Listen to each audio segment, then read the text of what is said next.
right. That's right. We're back. It is indeed the second stream of the year. I think I should keep track of them. I think I should number every stream this year, just so I know what I beat in my record last year. Just when I know I've gone live more.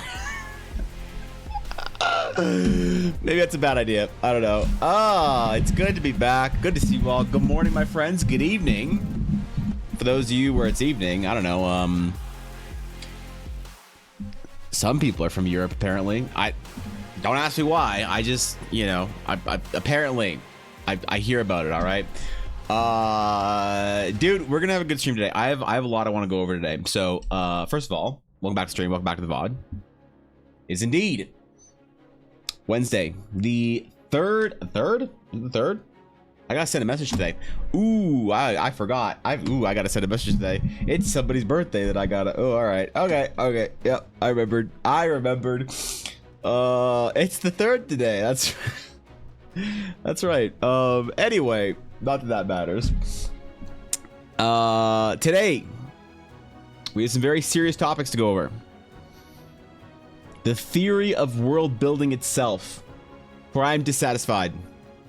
I'm dissatisfied, and I'm greedy, and I want it all. I want to do things nobody's ever done before. I want to tackle ideas and concepts that nobody has thought possible to tackle. The untackleable. I'm sure there's some NFL player I can make a reference to, but I don't watch football, so I don't know. I don't know who's untackleable. But whoever they are, that's not me.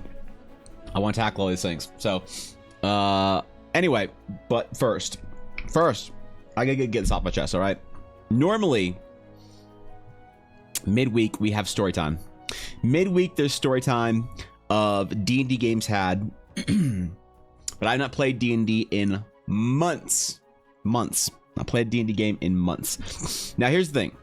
I don't know if anyone else can relate to this, but I've had a friend messaging me out of the blue. Haven't talked to him in 4 years. Although, what's 4 years when we had 2 years of COVID? It's like, can you really say 4 years if it's been 4 years? It's like technically 4 years, but it's kind of just 2 because I feel like we just deleted 2 years, but I don't know. 4 years. Saying, hey, I want to play some D&D. Where you at? And I said, I'm busy. Sorry. I'll let you know when I start a new campaign. You can come along if you want. And he said, bet. Let's go. And I didn't message him back, obviously, because I didn't start a new campaign. But he was messaging me, being like, hey, man, why you ignore me, bro? Like, weren't you going to message me when we were playing a new game? Like, aren't we playing D&D? And I'm like, I haven't played a game. And he's like, bullshit, I don't believe you. So, I've been called out, man. It's so unbelievable to people who know me that I haven't played D&D in months. That I feel like I need to start playing D&D again. Now, I have considered continuing my campaign, my friends, my group, my team. We considered starting a new group, a new team, expanding it. I've considered doing multiple games with multiple different friend groups. I've considered all sorts of things to be able to get back into the world of dungeons and, of course, dragons. Problem is, I feel like I want a different type of D&D game. I feel dissatisfied with D&D as it is. I feel lackluster games on the horizon if I just start up a new campaign. You know, you guys ever get into your D&D game and you get into like year 2 or whatever, and it feels formulaic. It feels like you know what's gonna happen. Yeah, you're gonna go to the place, do the thing. Yeah, person A's got a dramatic backstory. Person B's got a traumatized past. And you got an evil villain that people all call the BBEG for some reason because somebody thought that was a good idea and now it sticks. And people are like, hey, Evan, what's your BBEG? I'm like, I don't have one. I have a villain. You know? I don't know. I want to reinvent the way I run D&D. I want to change the scene, but I don't quite know how to. Part of one of the things I want to do is I want to bring in a more video gamey style progression. Ooh, that doesn't sound good. Don't ever bring in video games to D&D, Evan. There's nothing good that ever came out of video games. D&D is the superior art form because it is not video games. But I know people think that. I know that it's unpopular. However, I think there are certain vibes from video games that you don't get in D&D. Like, you know what you don't get in D&D? Even that you get in Baldur's Gate, there are some vibes. Some video game vibes. I think part of it has to do with characters, NPCs, things to learn, things to uncover. So I have a controversial opinion here. A controversial opinion. I think I'm gonna stick to it. The best D&D games I've ever run were heavily influenced by partied NPCs. Partied NPCs, that's right. NPCs in your party you can take with you. The best games, the best times I've ever seen my players having fun, influenced by games that no, it's not romantic. God damn. Okay. All right. These fucking Baldur's Gate 3 players. I swear to God, man. No, the best games I've ever run were influenced heavily by NPCs that one would even consider making the accusation of being a DMPC, right? We've talked about this. What is the difference between a great NPC or an involved NPC and a DMPC? I think there's two sort of schools of thought on this. One is the school of thought of a DMPC is a PC done, or is an NPC done wrong. And you know what? I could get behind that. I can get behind that one. It's like, it's not a DMP. A DMPC is a derogatory term for an NPC that the DM takes too much liberty making them the hero. And you know what? I can get behind that. I can get behind that interpretation of that term. However, there's been a problem where people think that the idea of DMPC is just any PC or NPC that the DM has like involved, right? So it's like you ask the general D&D populace, hey, is this a DMPC? And they're like, all right, let's hear it. And you're like, all right, so I have an NPC called Rosa Briar. You're like, ooh, Rosa Briar. I'm like, yep. Rosa Briar travels with the party. And they're like, an NPC traveling with the party? Are they a squire? No. Are they from somebody's backstory? No. Are they a tragic trauma manifested into a human? No. Well, how did they meet them? Well, they met Rosa on the road, and they said, hey, you seem cool, and do you want to come on our adventure with us? And Rosa said, let's go. They're like, wait. She doesn't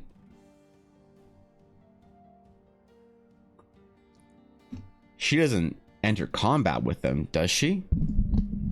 Actually, she does.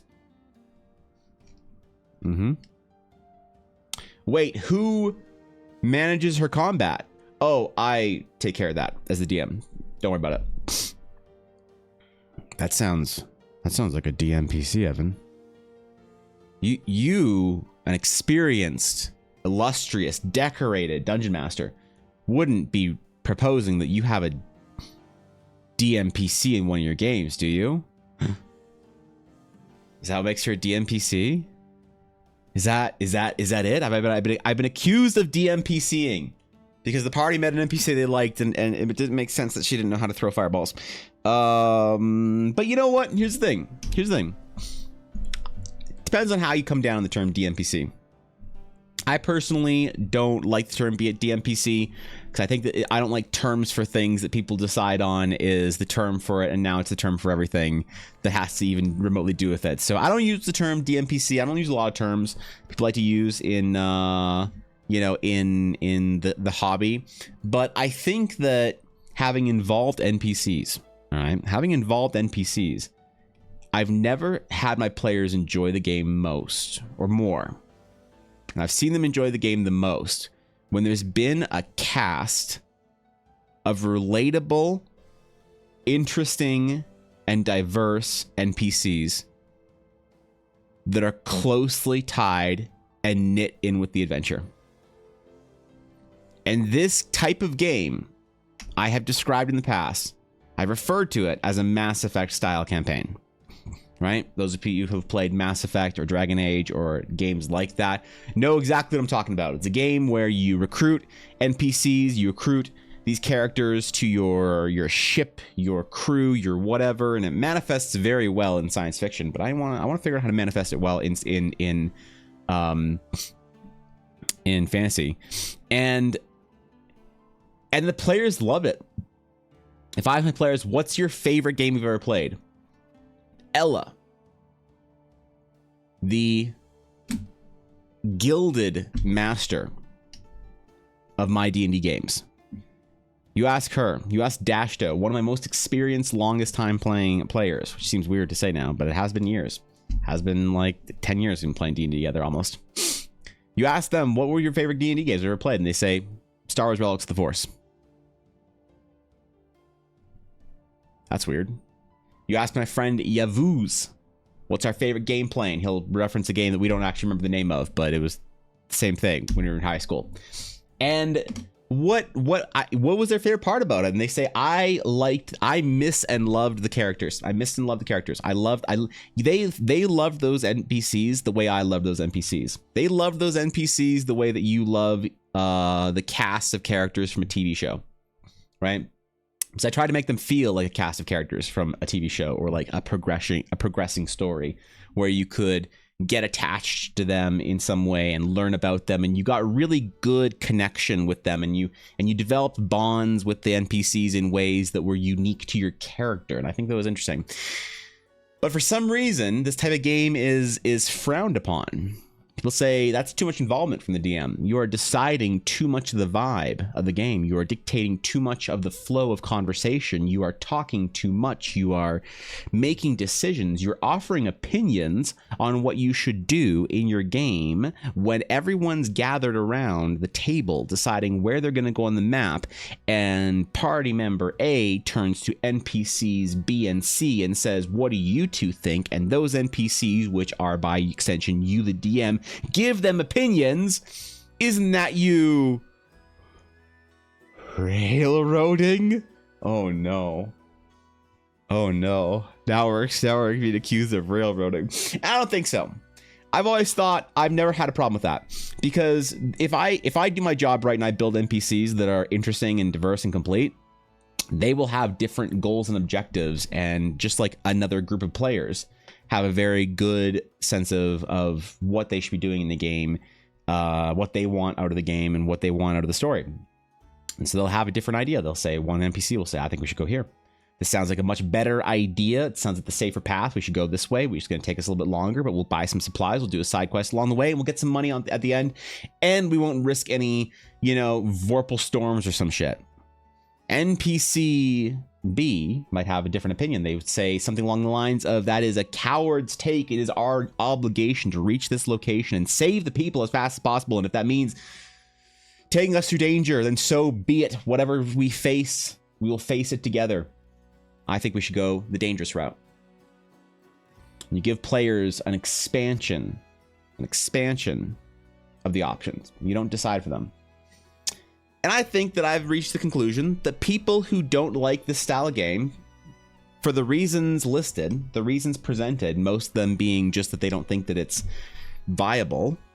Basically, they don't think that you can possibly have unbalanced or balanced NPCs that are what's the word I'm looking for? That are not biased, that are unbiased. Somehow it's too difficult.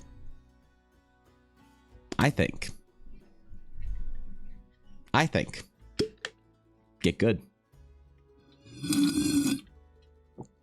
Yep. Otherwise known as someone has to play the cleric. Exactly. Somebody has to play the cleric. We don't want, you have to have a Shadowheart, because would anyone have played the Shadowheart if she wasn't a cleric? Of course. Would anyone have played a cleric if they weren't Shadowheart? Nope. I think giving them a living world with real characters makes sense, and having them tag along can be good. I think DMPC is bad. Is you make a character you want to play and put them in the party forcibly. We have to define forcibly here. Because if I say that this is going to be a Mass Effect style game and the intent is that you recruit and find characters that you want to bring with you, and I present the players with many characters that are aligned with their goals, some might say it's forcibly. You're taking away agency of the players to say, no, we want to go it alone, just the three of us. We're rogues in a rogue galaxy. We're going to sail away on the astral stars, find our own path. We don't want your NPCs, DM.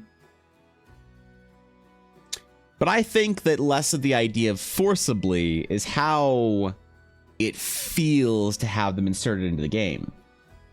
Right? How it feels to have this NPC inserted in the game.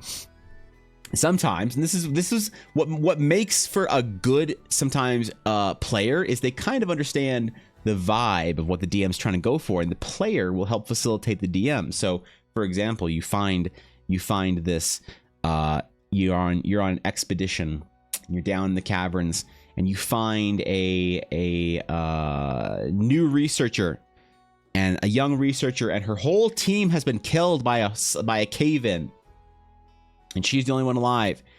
And you say, well, it's okay. You're safe now. You can take our ladder back up to the surface. And she says, no. I want to see this through. I want to see this through. I'm going. If you want to help me move these rocks, we can go together. And the thing is, you don't have to force it if your players kind of get... It's like, okay, I see. So the story is, the plot is now that we meet this researcher and go through the dungeon with her. That's the plot. You don't decide the plot as the player character. And so the idea of forcefully inserting this character is like, is a question that I would pose of how forceful, or how useful is the word forceful when deciding the DM dictates the plot? Is the DM dictating the plot forcefully? I would argue, maybe, yeah, the DM is forcefully dictating the plot. It's the DM's job. The characters are forcefully inserting players are forcefully inserting their characters into that plot and telling the story. But that's a weird sort of use of the words and kind of takes away from the intent of the word. It's like, how hostile almost is the insertion of this character? How hostile is the intrusion of these players? And that's where it gets complicated, I think, is that there's not really good definition for that outlines that interaction, right? And I think that I would almost propose that if the interaction has to feel forceful on either direction, you should probably find a new DM and new players. If you feel like your DM is forcing their NPCs into your game, you might want to find a new DM. And if you're feeling like a DM, like you have to force your NPC into the game, you probably should find new players in that case. But I get what you're saying, and I agree. It is about how it feels to have this thing occur. Does the plot feel organic? Because here's the thing. Many players, and I'll make a case for both ends here. The DM who's accused of being forceful and inserting their own plot. You could have them be a villainous DM that doesn't care what the players are doing. The DM just wants to tell a story. They don't care how the players interact with it. They don't care how the players experiences. They just want to force their own story in, and I don't care. You're going to play my story the exact way I say it's going to happen. Villainous, bad DM.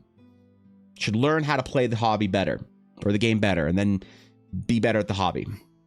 However, sometimes you also get the other side of the coin, where the DM's saying, hey, the ring must go to Mount Doom, and the players say, no,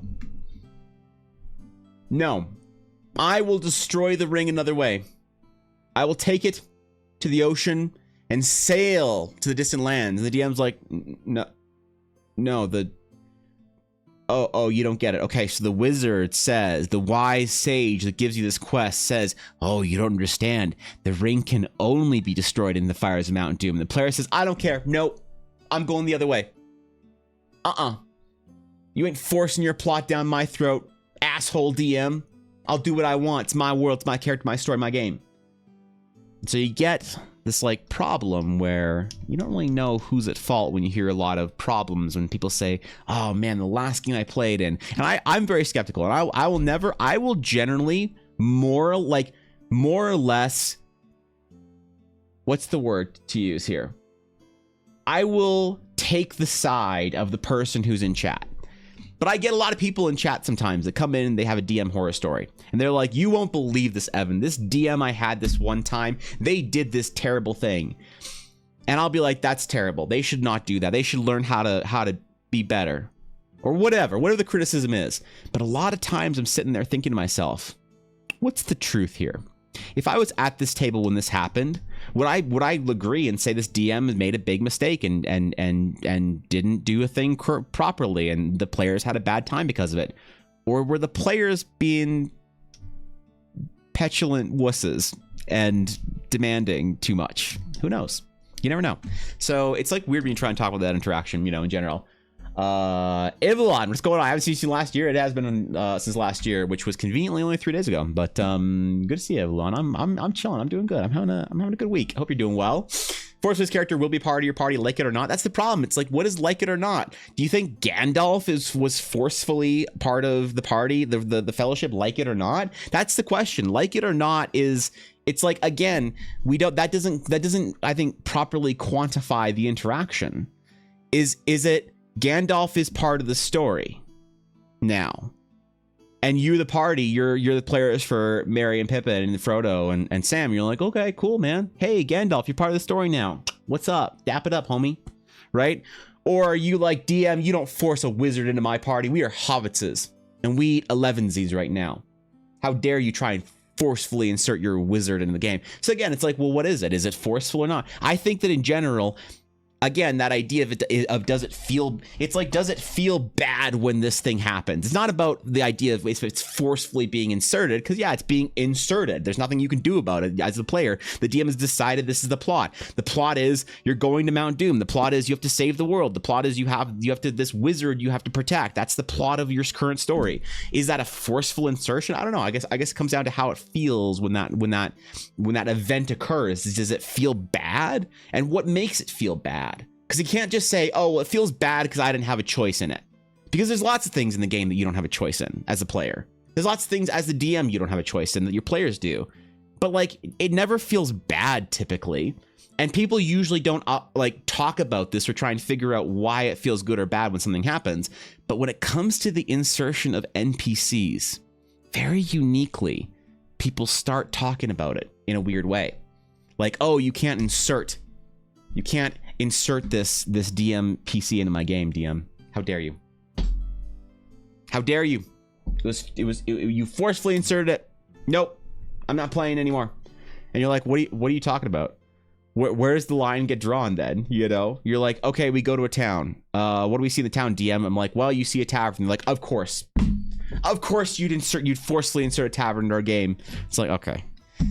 All right. So when does it become? Yeah, I don't know. Maybe it's just a discussion on semantics, but it's an interesting discussion regardless, I think, because it happens around NPCs. It also revolves around who the players are and the DM are.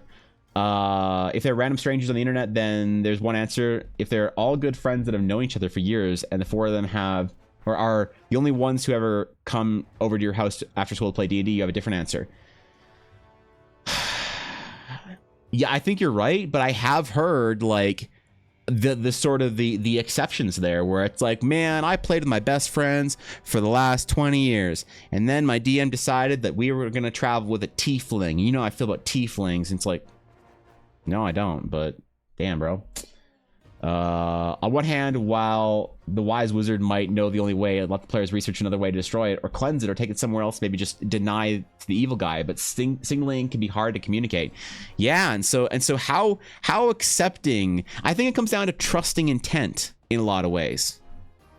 You gotta trust the intent of your DM, that this like thing that's happening is like not a weird like DMPC self-insert shit. And if you don't trust that, I think you should probably be playing with a different DM,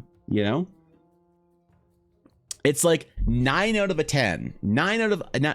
of all of a 10 situations, all of them, all 10, 9.5 out of them, 9 out of 10 problems in D&D can often be, in my opinion, I know people disagree with me, attributed to a bad matchup between players and DMs, or players and players.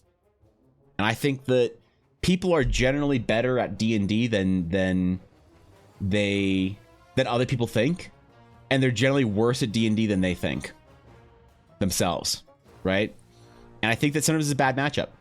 You know, you assume your players are all childish assholes, but they just, you know, don't want the style of game that you're offering, and you assume your DM is like a railroading asshole, but they just run a very like specific type of plot. You know, like I know there's certain players that would hate playing with me. I've identified them, and I don't play with them. They're good friends of mine. There are other streamers that are in the D&D category that are friends of mine that I would never play D&D with, because I understand that we have a different style and they probably wouldn't enjoy it, right? And I think that that's like you build that sense as you play longer, maybe, or more with more people. I don't know. But I don't think it's as much of like that's the problem with like a lot of these rules discussions, the rules of how to DM, the rules of how to tell a story or run a D&D game. It's like, are these really steadfast, you know, chiseled in stone rules, or are these just general like, here's things that often get misconstrued with your players and your DMs? Again, I don't really know. I don't know. It's one of those things that I don't have a good answer for, but I recognize the problem. And part of the problem is the resistance I get when I want to put a lot of NPCs into my game, especially NPCs that are part of the party. And I think I'm going to do that. I'm going to do that this next game.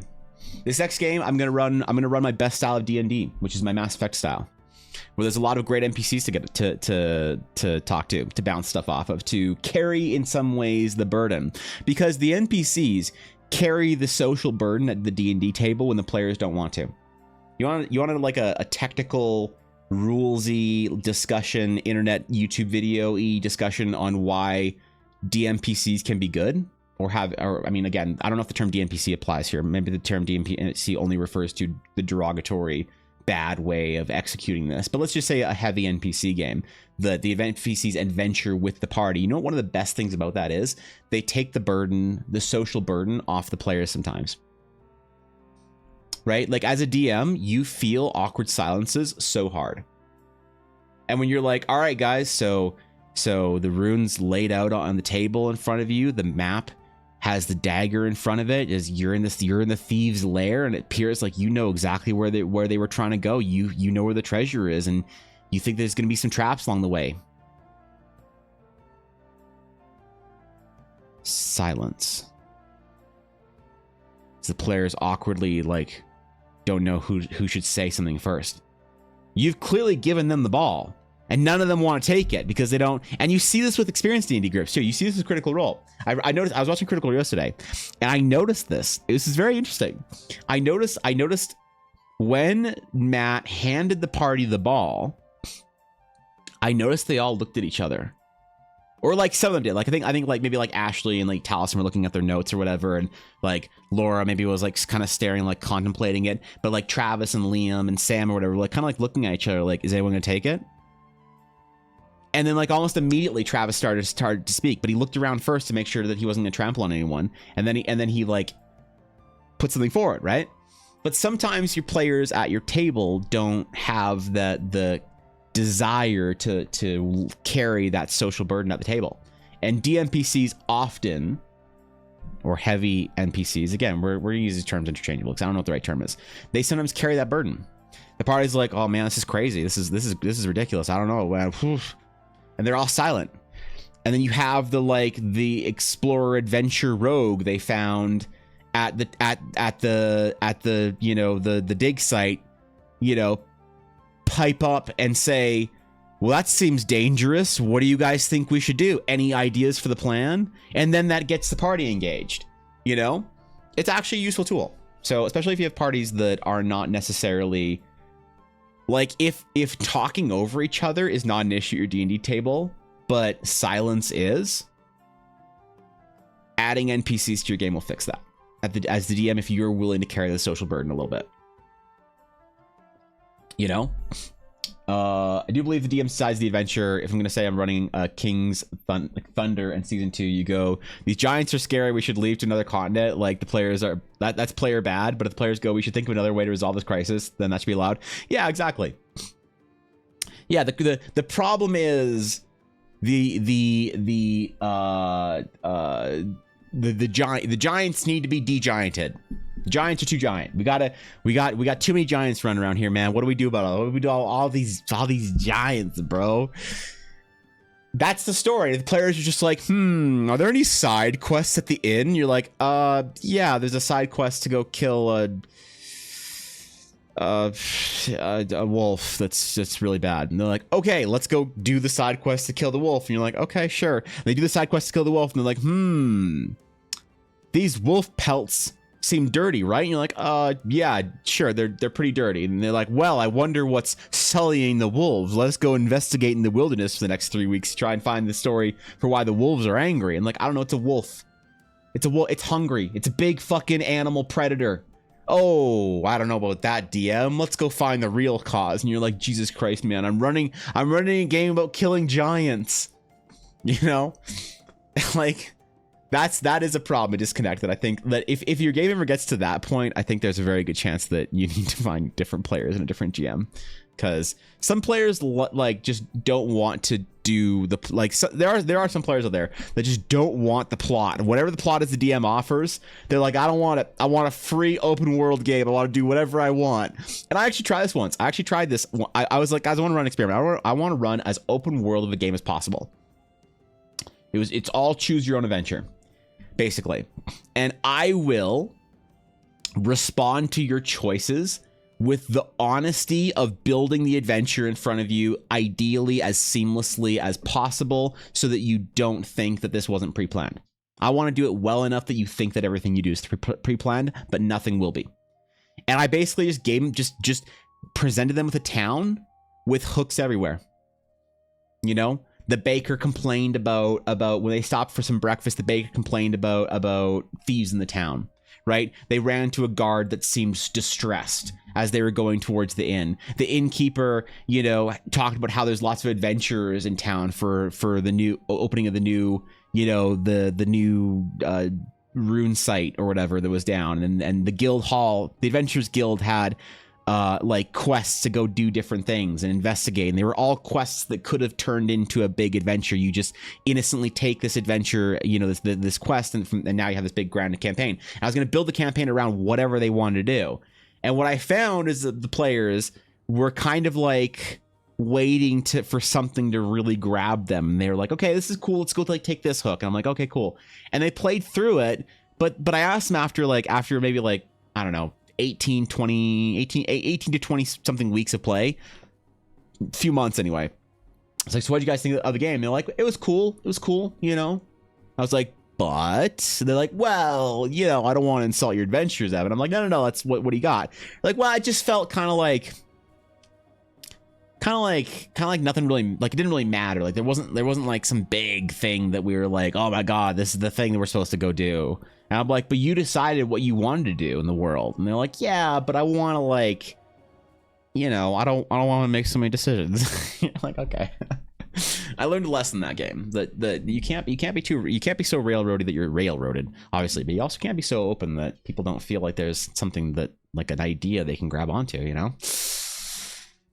Yeah, get a grip usually applies. Not everyone can be Travis, unfortunately. Yeah, not everyone can be Travis, and sometimes you as the DM need to fill in with the getting the party asking questions, you know? Well, it's hunting outside the usual territory, maybe something like has pushed it out of its normal hunting ground, like, I don't know, giants. You just keep relating it back. It's crazy how this one problem just keeps coming back to being the heart of whatever issues are going on, which is a good way to frame the problem as being a problem, right? But the players sometimes see that as railroading, when it's like, oh no, what's made the wolves angry? And you're like, the giants have. Oh, crazy. Anyway, so oh, there's a famine in this town over here. Let's go, like, guys, we heard from the local gossip there's a famine over here. Let's go to this town and see why they can't get food. And it's like, oh my god, all the farmers, you can't make food. Why can't you make food? It's like, well, our crops all died because giants. And they're like, oh, okay, well, I feel like, DM, you kind of want us to go kill the giants. Your railroading's a little obvious. And you're like, Jesus Christ, I wrote a game about killing giants. I can't do this, man. You know. So I don't know how you're supposed to do it. I don't know the best ways to do it. I don't know if there's one good, like, do you guys feel like there's one good universal way to do it? Or if it's just generally kind of like you have to feel your party out and you have to feel what they want. because I feel like that's the problem with a lot of like D&D advice. It's like, oh, this good, that bad. And you're like, but this good, that bad for your group. This thing that you say bad is really good for my group, you know? Which is why I'm just gonna run my Mass Effect style game. And I'm gonna do it really well. And I'm gonna play with players that fucking love it. And I'm gonna have a lot of fun doing it because I like making cool NPCs. And here's why I'm thinking about all this. The question really is, how available do you make this Mass Effect style game for players playing through the Eldarin adventures? Do you write the adventure and say like, hey, these are NPCs the party can recruit if they want to and bring with them on their adventure, on their airship? And this is why it lends well to sci-fi, because they had, for instance, they had a ship, right? And the ship was basically, one of our players inherited the ship sort of through like a right of like pirate succession thing. It was a whole thing, but he inherited the ship's like way too big for them. And they're like, oh my God, what do we do? And then, you know, the Jedi was like, well, maybe we could request more soldiers, like more Republic soldiers to come like help like guard the ship and stuff when we're like away. And so she put in the request, and then they got a group of soldiers to come in. There were kind of like 5 soldiers that were a character as one, basically. And they had the party, which was like the party of 2, and they had probably 3 or 4 NPCs. And they were like, oh, well, you know, I guess we'll just keep going. And eventually they found this, like, they're supposed to rescue a researcher. And she was getting hunted by her government for doing like kind of like illegal-ish medical research that's like kind of extensive, like of doing like stem cell stuff. It's like morally ambiguous, but generally her heart was in the right place because she was trying to cure a disease for an entire, you know, planet of whatever. And the party's just like, well, you could do your research here. Like, we'll let you. It's kind of the taboos of their society where they don't like research the debt on the dead or whatever like that or something like that. They're like, well, yeah, you can research on our ship. And then also, you know, she's like, great, I'll do my research on your ship. And then also I'll take care of you all medically. Now they have a ship's doctor. And then they later on encountered the daughter of a crime boss or whatever. I forget who it was. That was like, oh my God, can you please fucking take me out of this place after they like saved her. And then she's like, I don't want to deal with this fucking criminal underworld and all this shit anymore. Take me out of this place. And they brought her to the ship, and she's like, hey, this like engine's really crazy, and I hope you don't mind I fixed it up. They're like, oh, you just want to be our ship's engineer and you can just fly with us wherever we go? And she was like, cool, you know? So like the NPCs just sort of came about when the party found it naturally and organic to take them with them. And then like the D&D context, it was like, hey, do you want to come to this place with us? And I was not expecting them to take this NPC with them. So I just don't know how available to make those NPCs for people, I guess, is the question. My experience is that most people don't know what to do themselves in an open world. They just like dicking over the DM because they want to feel the illusion of having effect on the story. Yeah, I mean that is kind of a weird thing to think about. It's like, as a player, part of the goal of part of the magic of being a player in a really great D&D game is having the illusion of control over the plot. But you don't actually want that much control over the plot, because you don't know what the plot is, and you can't write a good plot as a player.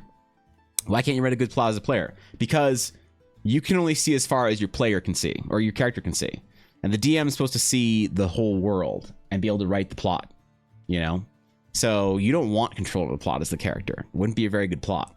But you want a DM that has that control over the plot, does it masterfully, and has written a spot for you into that plot where you get to change and dictate the direction and course of how the plot resolves, I guess, is my opinion on it.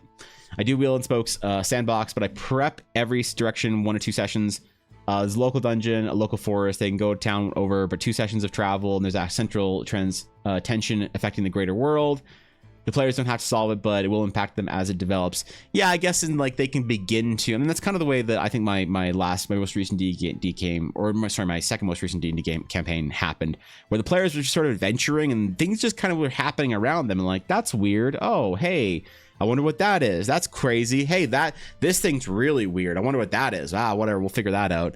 You know, and then eventually they're like, wait a minute. I think these things are connected. We should try and solve this problem. And I was like, well, that's crazy, man. Good job.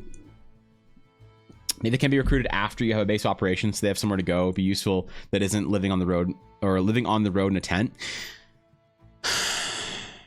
Yeah, and like a good middle ground for that is to develop sort of an idea of a caravan. I think is a good concept for your D&D game, if you want to have NPCs in it, because I love the idea of the caravan. I love the idea of you bringing NPCs with you traveling that sort of maintain a base or like a home base for you that's not necessarily just hopping in to inn, right? You have like a campsite that you have. You know, let's say that you have a player that plays the noble. I forget what the background's called, but you can, if you play a noble, you can get 3 retainers, I believe. I forget what the background's called, but something along those lines. And the retainers like do things for you. They'll do shit for you. They're your servants, right? Your hot cat girl maids, or your, I don't know, bare-chested manservants or whatever.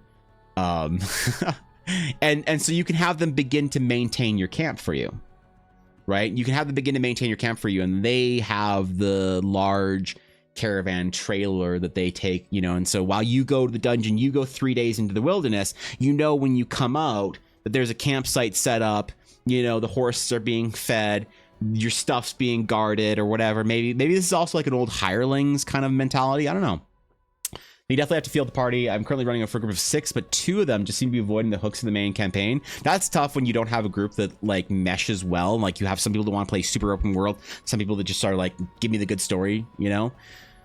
I ran a theme and a major idea of campaign by each of them. They all seem to be interested. That's okay. That's weird. It might have been a weird disconnect, which happens. I attempted to run some pre-campaign one-shots to see how players would work together, and team went fairly well, but when it came time for the campaign, they became hyper-focused on individual PC progression. Ooh, that's tough. How far are you through into the campaign? Because that's like, that can be really rough, and sometimes this is the thing. When you have like, when your players all kind of buy into a plot over their own story in some ways, then it kind of gives them like something to grab onto where they can all go in the same direction and then like find opportunities to build their stories more easily. And so you don't necessarily take away their opportunities to build their own stories, but everybody's like kind of like, you know, it's so tough because some players, again, I think this is when it comes down to the idea of that I said about your players trusting your DM trusting your players. Your players are like, oh, I trust the DM has my best interests and will give me a chance to shine whenever they can.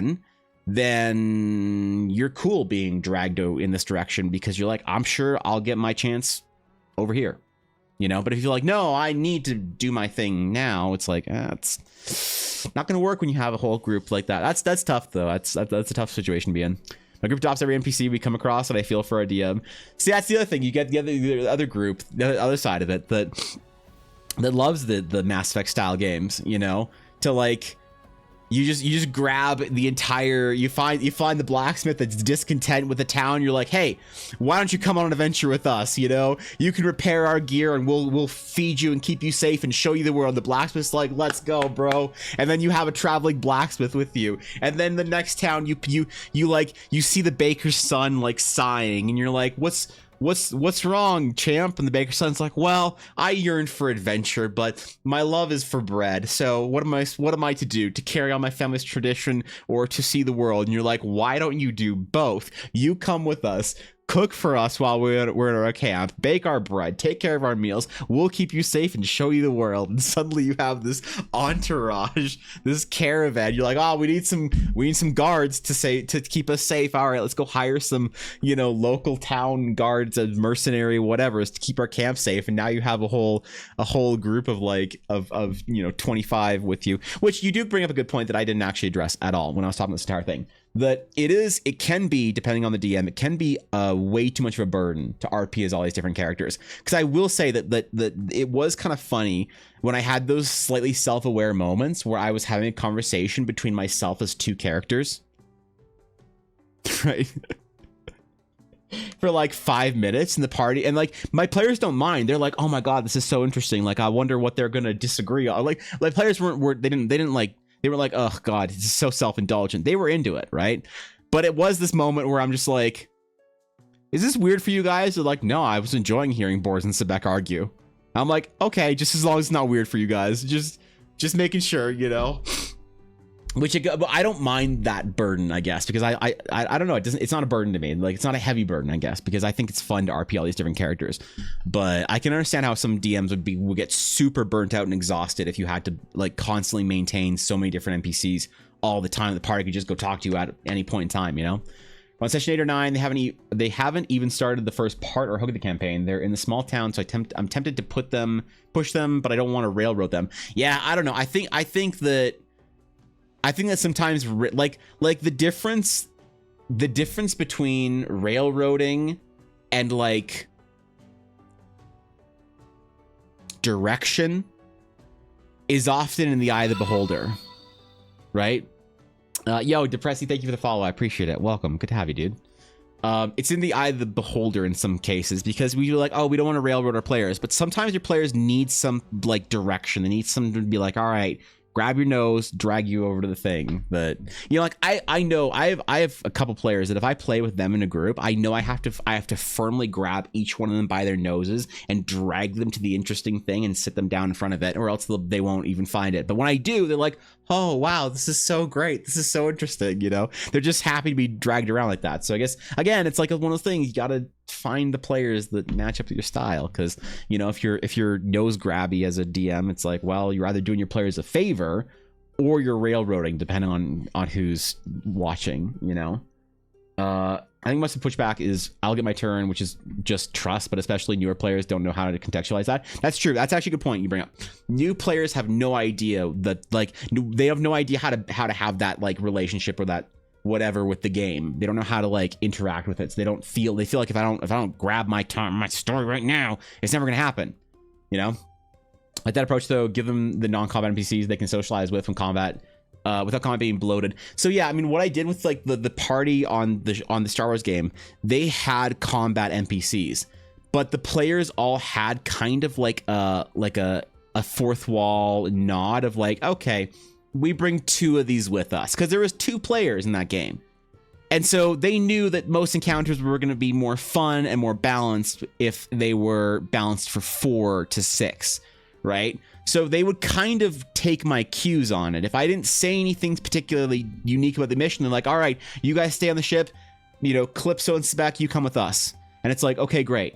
And then I would just organically have things the other NPCs were doing. But occasionally where I'm like, they're like, all right, you know, Sebek and Boris, you're coming with us. Occasionally I would say that I would interject to the DM and I would say like, okay, Calypso like says, this seems going to be like, it's going to be really tough. I think that the 2 of us should also go with you. And the party's like, oh, that'll be 6. Okay. And they understand that there's some balance thing that I'm trying to like give them a hand with and saying, hey, you can bring more NPCs with you on this. And again, they just trusted me and were like, great. You know, they weren't like, oh, this is so unimmersive, unbelievable. I feel like I'm being railroaded into taking, you know. Again, it's all about trust, man. The odd part about this is the 2 players that seem to want to take off the campaign are the newbies. It's their first campaign ever. The others are fairly experienced. So that does actually happen. 100%. That does happen. It happens in a lot of players that see, like, for instance, you play some D&D, and when you're new, you're like, you think you treat it like you're a character in a book. You have so much respect and reverence for the narrative and the plot that you'll go along with it. You're like, I'm here and I'm a character and I'm gonna go on my grand adventure. Where are we going, DM? Like, where's our grand adventure? And you're like really willing to engage with it. But sometimes then, especially players that I'm not trying to analyze or accuse your players of this, but I'm just saying this is something I've noticed. Maybe it applies to your players, maybe it doesn't. Sometimes players will engage with the hobby more and they'll see other people like doing stuff, and they might see like, they might start watching Critical Role and they're like, okay, I'm gonna skip through all this and watch oh my god, this is a big moment, holy shit, this is such a crazy character payoff moment, I want that in my game. And so they start insisting that their character have more, like, you know, like more of those moments, or more chances to be the guy, whatever that looks like for them. But what the problem is, they don't realize that there was like 100 episodes of Critical Role in between the person starting out and then them getting their moment where they got to be the guy. And so the players get very impatient. They're like, I want to tell the amazing story and have the epic moment where we're gonna make everybody cry. And it's like, you got to be a good part of the plot before, like, for everyone else, before you can deviate and have that crazy moment. And then you get that crazy moment. It's so powerful and so great. But a lot of experienced players don't necessarily like they don't learn. Again, not saying this is your players or anything, just something I've noticed. They don't necessarily learn how to do that, right? So they become more self-centered or self-invested in their story in their D&D game, and they don't really realize that it's like, okay, have a clear idea of where you want to take your story for your character, but let's still keep the core of the game together, you know. I feel like I'm taking screen time away from the other players. Nah, that's one thing I always tell my players or anyone. You're never taking screen time away from players by having your own story or whatever. If you're all like there for each other, because when you're having your heroic moment, everyone else gets to be happy for you and gets to, you know, watch you be heroic. And if they're your friends, then they should want to see that.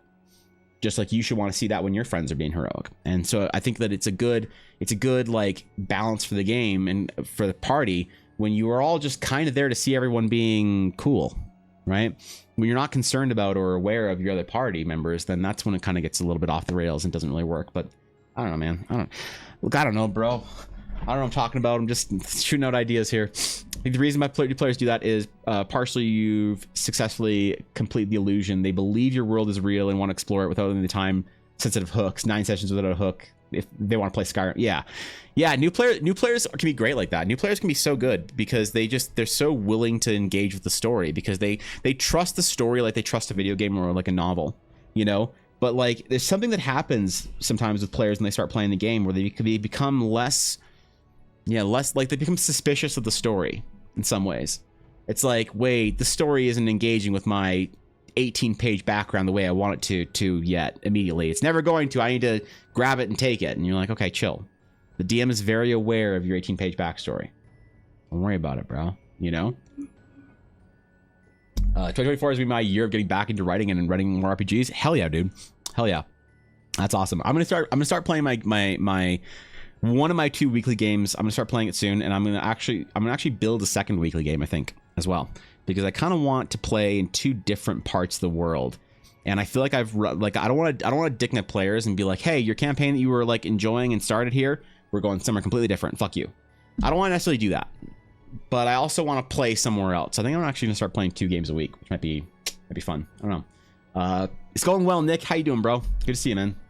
I think once the players such the characters are invested in each other, going, hey guys, can we try and find lost love? They're why I set off on adventure in the first place. They'll always say yes. Yeah, I mean, it's sometimes it is a self-confidence issue in a lot of ways. Hold on, I gotta do my warm-up sketch today. Sometimes it is a self-confidence issue where I think that a lot of people don't think that their players or their fellow D&D nerds are gonna want to see them doing the cool thing.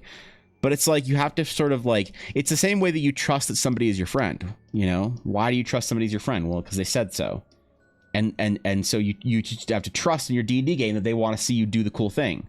It's like, well, why? Well, I don't know, man, because that's what friends do. They just want to see you be cool.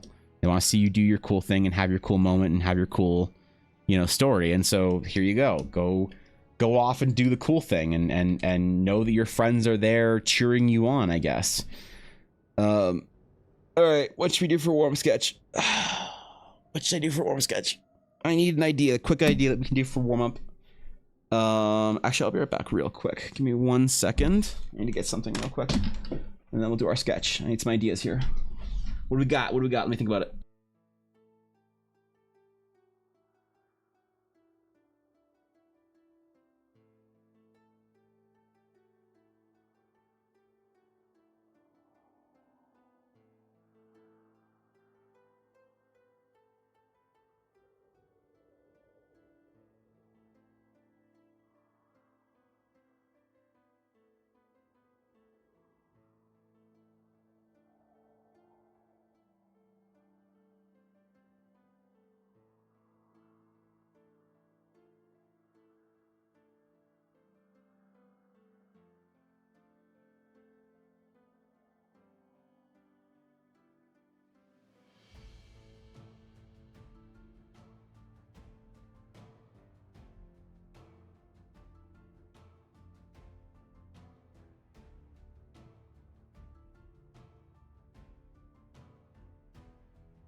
All right, we're good. All right, what you draw? I thought of some things. Just ended on like a general runes or stones or some shit. Draw a railroad, a Peepo DMPC, a Peepo DMPC. Now, here's the thing. We drew Peepo Mind Flayer years ago. We never drew any of the Peepo party members, though. So that's a good point. Yeah, literal railroad. Eldritch Capybara. Eldritch Capybara. What is... What the fuck? What does a capybara even look like, man? I don't even remember. It's like a big dumb-nosed fucking rat or some shit. With tentacle. Okay. Started my Chris Strat campaign this weekend, and I'm so confident about what kind of character I want to play in it. That's good. Strats, like having a setting that's as strong as Barovia is great for inspiring characters. It's why you get really great characters out of games set in like Curse of Strahd games, or like Warhammer games, or like Star Wars games. You get really good characters, or really clear characters, because the setting's so identified and so, you know, has a lot of personality behind it. The vampire bat sketch. Actually, I haven't done anything bad. That would be a good. All right. I want to do like a dragon wing study. Let's do a bat. Fuck it. Bat's a good idea. Let's do some kind of like a dire bat. So it needs to have spikes. Maybe we'll do an eldritch bat. I can get behind eldritch bat more than an eldritch capybara, I think. I don't know. What does a bat even look like, bro? All right. It'd be really funny to run a normal campaign and just have Barovia as a normal town, but like remove all the goth and edge and doom, but keep the NPCs and just prep them up a little bit. That'd be kind of funny, actually, especially for players who have done Curse of Strahd already and who have been to like Barovia and done Ravenloft and all that shit. All right, if we're gonna draw an eldritch bat, we'll combine the eldritch capybara and the vampire bat idea. We'll draw an eldritch vampire bat, maybe with a capybara nose. Bat's got these like cool little ears, man. But since this is eldritch, we have to give it tentacles as well.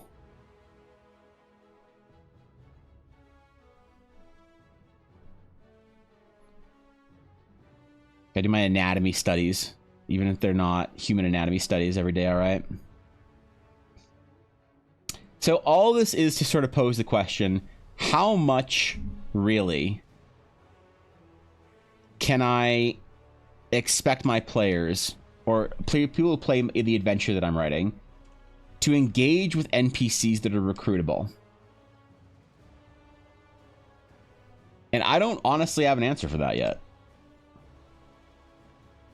Because I want people to play the campaign, to play in Eldar, right? Obviously, we do this shit every day. We build the world out. I want people to engage with it. But what I don't necessarily have a good idea for is how to run how to write an adventure that's going to fit into the style of game that works for the most amount of people possible without getting in the way of anything, basically.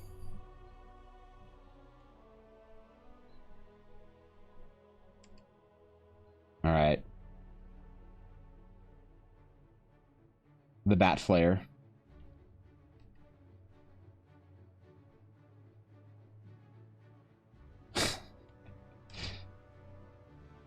Don't think I don't know what I'm doing here, all right?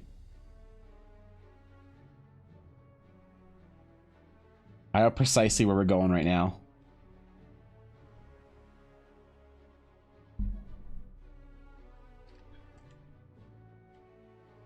Whether it's a good or bad worm sketch, I don't know.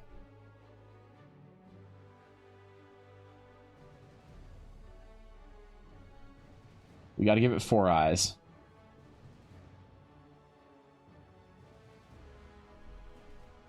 And maybe we'll make a deity token out of this as well. Like you still signal the windmill and have the local lord who invites him to dinner.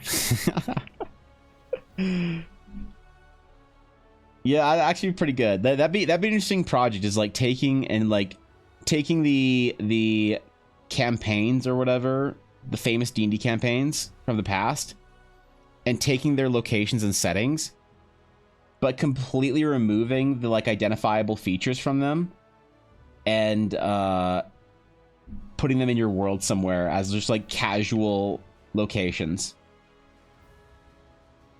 You know, like what's the town outside of the Temple of Elemental Evil? That's my jam. I forget what it's called.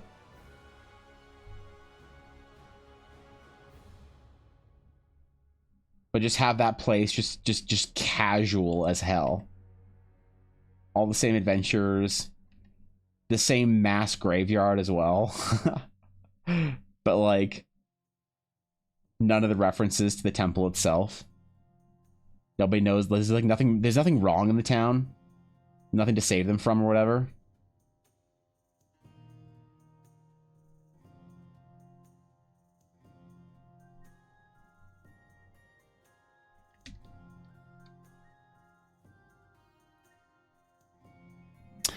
Does it have people mind flare face? We're gonna try, Blaze. What's up, bro? Blaze, have you actually got your card back, or did you just get like a report on it?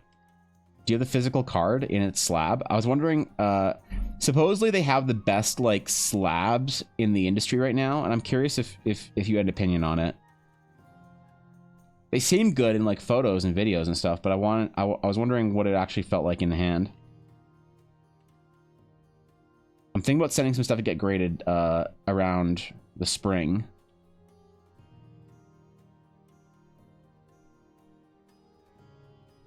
I mean, you saw some of the stuff that I was going to get graded, right? You know what's up.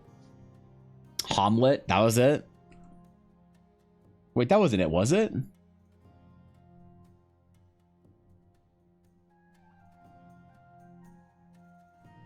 That was a different, like, place, was it, like, altogether, wasn't it? Or am I just remembering this wrong? To be fair, it's been, like, probably 15 years since I've engaged with that story. Alright, if the wiki says it, then I'll believe it.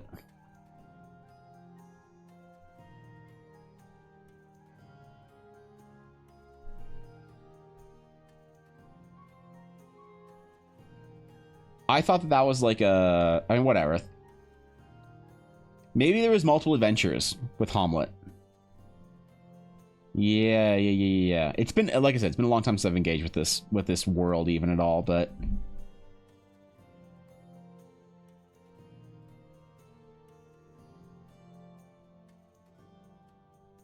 I have this, like, boomer desire to, like, play an old, like, 3.5 version of, like, some of these amazing adventures.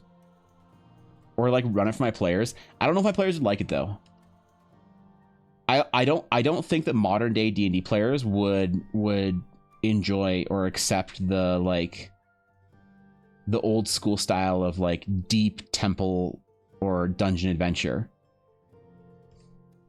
Because, like, back in the day, man, it was like it was like kind of a conversation that's kind of funny of like what's the worst death your party took in the Temple of Elemental Evil, or like the Tomb of Horrors or whatever.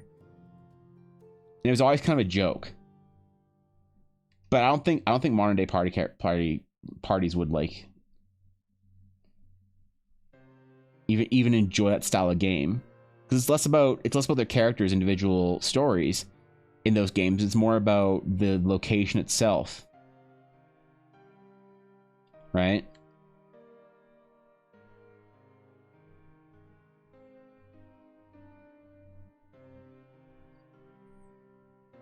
So that's a bat nose, right?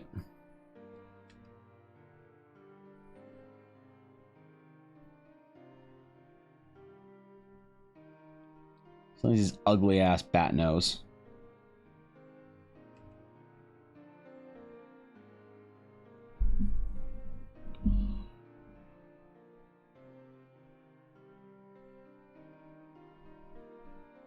It's so weird that, like, Tomb of Horrors is remembered as like the most difficult or challenging or punishing D&D adventure, but I thought Temple of Elemental Evil was way worse. It might have also been the DMs that I had, because I never ran them. I only played in them. Oh no, I ran Tomb of Horrors once. I played both. It's back when I was still playing D&D more than running it. The adventure in Hamlet from Greyhawk. The same one. Bat Thulu. Look, it's coming for you. I mean, dungeon delving. Yes, people wouldn't be up for dungeon delving, but others would be fine. Maybe, I don't know, because I just feel like it's more about the challenges of like each room and each layer and each level, and like how do you, and so it's less about like does your character win, and it's more about like do you as the player win. Like people back in the day thought about losing characters the way you would think about losing lives in a video game. It just wasn't that big of a deal. Like, obviously you had characters that you liked, and it sucked when your character died. But, like, nobody, like, threw a hissy fit, cried on Reddit about how their DM is terrible, and then went to counseling for it. Like they do now. Maybe that's just a subset of D&D players. Again, if you want to play a game where, like, your character is, like, untouchable by your DM, that's fine. You play the kind of game you want. That's just not the norm. That's not the way D&D was intended. Of course, what the modern intent of like 5th edition is different than what the classic intent of like 2nd or 3rd or 1st edition even. And I almost wonder if you have to play the separate editions. Like, the question is kind of posed: can you play a new style of D&D with an old edition? Can you play an old style of D&D with a new edition?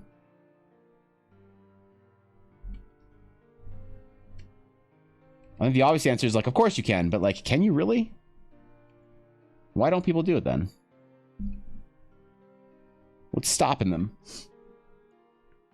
Dungeons & Dragons used to be more like survival horror too. Yeah, very true. It had different vibes in it. That's why I still love the survival elements of D&D. I love making my players like survive in the wilderness because they are so satisfied with themselves when they do it right. There's something like primal about even just like RPing yourself, building a shelter. You know, getting your tent, setting it up, getting your cast iron pan out, and cooking up a meal, fishing in the river. Players love that shit, man. They say they don't, but once you just start getting into it, players fucking love it. I just got back yesterday and also got PSA graded Cyndaquil for Christmas, so I'm able to compare them side by side. Oh, fuck yeah, hell yeah. I would, yeah, I'd love to hear your opinion on it if you have a chance to, like, look at them together. Because I actually prefer CGC to PSA slabs. And I like Beckett the least, which is weird. People love Beckett. But Beckett still has a lot of the old school, like, sports hobby bros in it. But I think CGC is the best one that I've encountered so far. Gambit requires house rules. Yeah. That's the thing, is like how much of the edition is left after that, you know? Which, like, are the editions as written capable of running these type of games? Like, has Wizards, what's the closest like old school dungeon delve Wizards has written from modern adventures? Because, like, I'll be completely honest and straightforward. I have not played a single adventure, like pre-written Wizards adventure, since 5th edition came out. I haven't played through one. So I have no idea if, like, I know people like certain adventures that, like, obviously the new Strad, the new Ravenloft Barovia adventures are great. People love them. People seem to love Fandelver and Hoard of the Dragon Queen, things like that, right? But I don't know shit about them. So, like, have they made one that's like even close to remotely feeling like an old school like dungeon delve type thing, or do they just say screw you? Devil Element of Evil is good, except to the last level. We always had 3 characters ruled and ready to go because you expected to die at some point in the module in AD&D. Yeah, it wasn't about like, oh no, my character's story is over. It's like, well, Thorlak the Barbarian died. Now enters Thorlak 2, his brother, come to avenge him. I loved that, man. The biggest house rules for old D&D is that you can easily port into modern is that 1 GP equals 1 XP, so it's actually the survival horde treasure hunting game.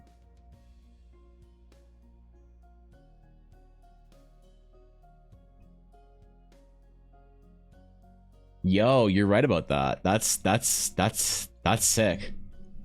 You want to fight lots of monsters? You just want to haul the treasure out of there? Yeah, for real. Tomb Annihilation.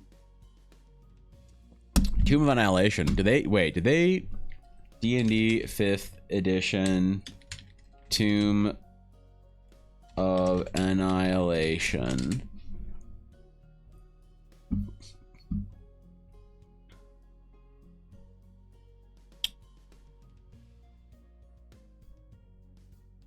Oh.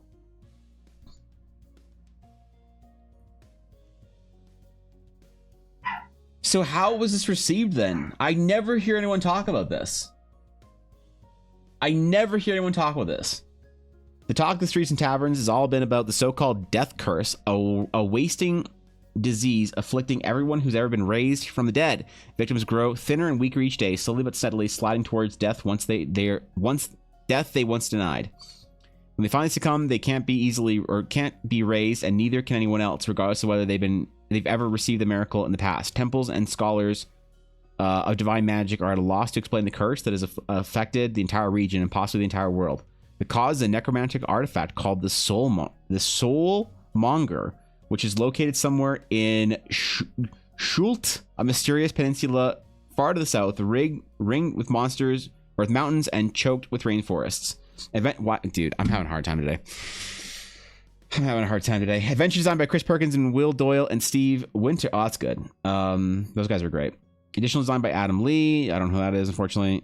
Story consulting by the award-winning creator of the Adventure Time. Wait, really? Pendleton Ward. Interesting. So was this well liked?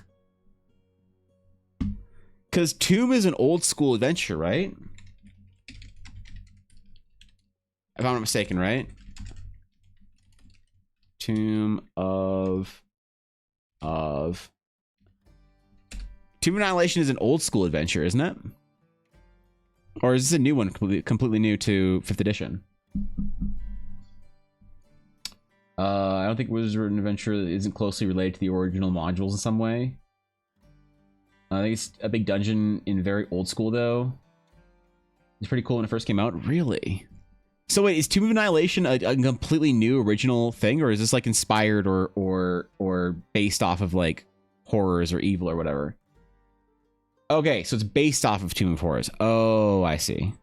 So are they basically putting an adventure around Tomb of Horrors, more or less, and porting into the new age? Because this looks cool, actually. I would play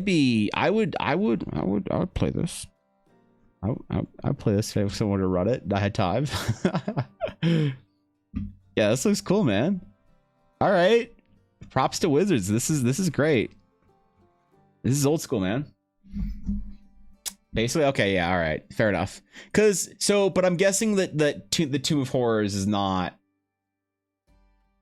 as unfair, let's just say, as the originals were, right? Because like, I don't think old school D&D traps would fly with new players. Let's just word it like that. I don't think you could get away with old school D&D traps. Like, it's a mirror. You see a reflection of yourself. Your reflection puts their hand up on the mirror. What do? I put my hand up on the mirror. All right, you switch places. Now there's a doppelganger that tries to kill your party, and you're stuck in this dimension forever until you die of natural starvation. What? Yeah, your character's gone. What? But no save? No, you just touch the mirror. Okay. Sure. Okay. But what you did is you'd always bring the party, like you'd bring. I remember my GM, brought me into a different room when I did something that like something along those doppelganger things, where he's like, hey, so just so you know, when you touch this is what happens. And you're like, I'm like, okay. I'm like, yeah. So your character's gone. I'm like, yep. You're gone. You're dead. You need to make a new character. I'm like, okay. He's like, but I need your help. And I'm like, okay. He's like, the party doesn't know that there's a doppelganger of you outside. I'm like, okay. So I need you to do your best to try and kill the party. I'm like, what? He's like, yep. In character, you need to do everything that your character would do in character to try and kill the party. Like, okay. And I ended up getting 2 of them, man, and it became a game for me. That because that when we were camping for the night, I'm like, I'll take last watch.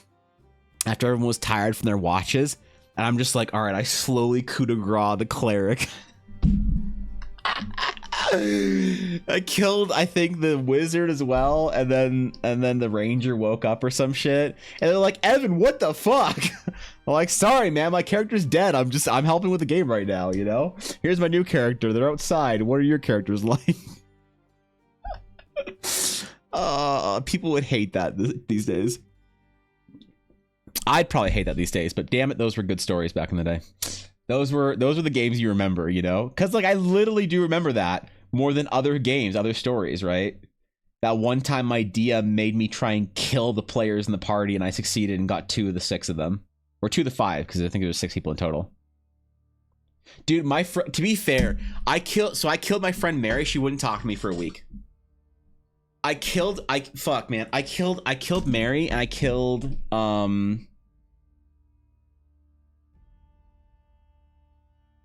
who did I kill? I killed Mary, and I killed John. I killed Mary, and I killed John. John thought it was hilarious. John brought it up. You know how high schoolers bring up like an old joke or something like that relentlessly? You know, we were in fucking physics class, and John just burst out laughing while the teacher was like trying to like explain some shit. And the teacher, he was a D&D player. He's pretty cool. He played Neverwinter Nights with us, like the PC game. And he like turns around and he's like, "You okay, John?" And John just bursts out fucking laughing. We're like, "What the fuck?" He's like, sorry, I'm good. I'm good. And I'm like, what the fuck? What the fuck, man? I'm like, what the fuck are you doing? You okay? And he's like, dude, I just remember the time you fucking killed me in my sleep in D&D. Yeah, I'm like, high five. He thought it was awesome, okay? But I remember Mary wouldn't talk to me for a week. She wouldn't talk to me for a week, and she wouldn't let me copy her math quiz that week. I was so mad because I thought that not talking to me was fine, and it was fine if she wanted to be mad at me, okay? But I always copied her off of her math quizzes. I copied off her relentlessly. Every single quiz we took in math, I checked my answers against hers. Sometimes I didn't even check them. I just copied them. All right, but not as good. Like I had to copy like every 3rd answer because no one would believe I would have gotten the marks otherwise. And she didn't let me copy that week. What a fucking... Come on, man. What an overreaction. What the fuck? All I did was kill your character in her sleep. You don't gotta be weird like that. Yeah, man. Old school D&D. It ruins friendships. You gotta be careful of that. The original 2 performers will humble any player in addition quickly. True. Yeah. Yeah. Old school traps like instant death traps would be mean. Most players nowadays are too attached to their characters. Yeah, I don't think you'd have to say to your players that you'd have to say to your players up front, hey guys, we're doing an old school dungeon crawl. I need you all to make 4 characters. Okay? I need you to make 4 characters for me. And you're gonna play them in order. So pick whichever one you want to play first. And you're going to compete amongst yourselves to see who can go through this dungeon with the fewest character deaths. You have to like be super upfront with that with your players immediately. Let them know. Not, you could die on this adventure. You will die on this adventure. And we're going to see who dies the least. And whoever dies the least wins the mini game, I guess, the Mario Party mini game that we're playing here. I mean, now it's like you like steal your friend's, shiny dagger, and they don't talk to you for a month. Back in the day, man, you had to kill your friend in their sleep in D&D for them not to talk to you. Dude, Mary was so fucking mad at me. I don't even know why. I don't even understand what happened because she forgave me almost immediately, like the next week. She talked to me the next week like nothing, like nothing happened.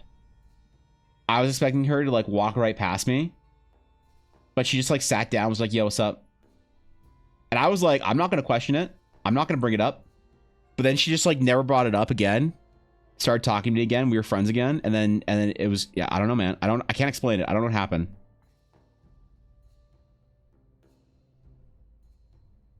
Sometimes I miss my old high school D&D friends. I actually don't even know how I get in contact with them. I like deleted my Facebook years ago, and I realized after I deleted my Facebook that I just like lost whatever small contact I had with like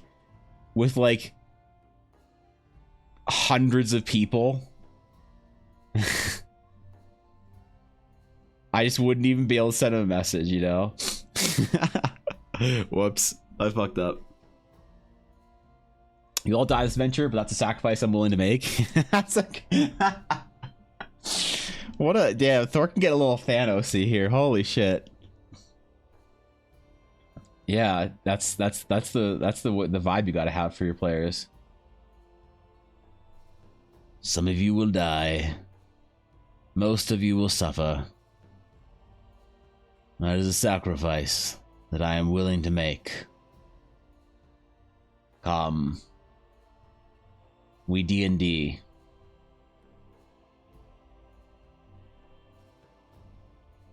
You'd have to play that kind of a D&D game with just a bunch of like sweaty dudes that are in their 30s or 40s. You'd not be able to get the Zoomers playing that one. Zoomers would not play that kind of D&D game. Maybe not actually, because some of the Zoomers that I've met that play D&D are metal as fuck. So I don't know actually. Maybe that's unfair to say. Back in the day, TSR said it took some 12 characters on average to get through 2 and 4s. What? That's hilarious. That's hilarious. I wonder if that was the deadliest adventure. Because like I said, I personally thought that Temple of Elemental Evil was worse. Like more deadly. But that could have been the DM as well. Like I'm acknowledging that very well could have just been our DM running Temple really unfairly.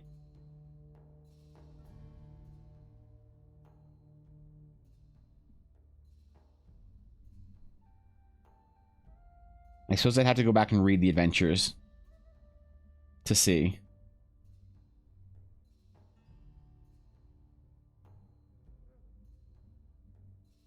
All right. We were Eldritch Vampire Cthulhu. Here we go. Halfway between a capybara and halfway between a vampire bat.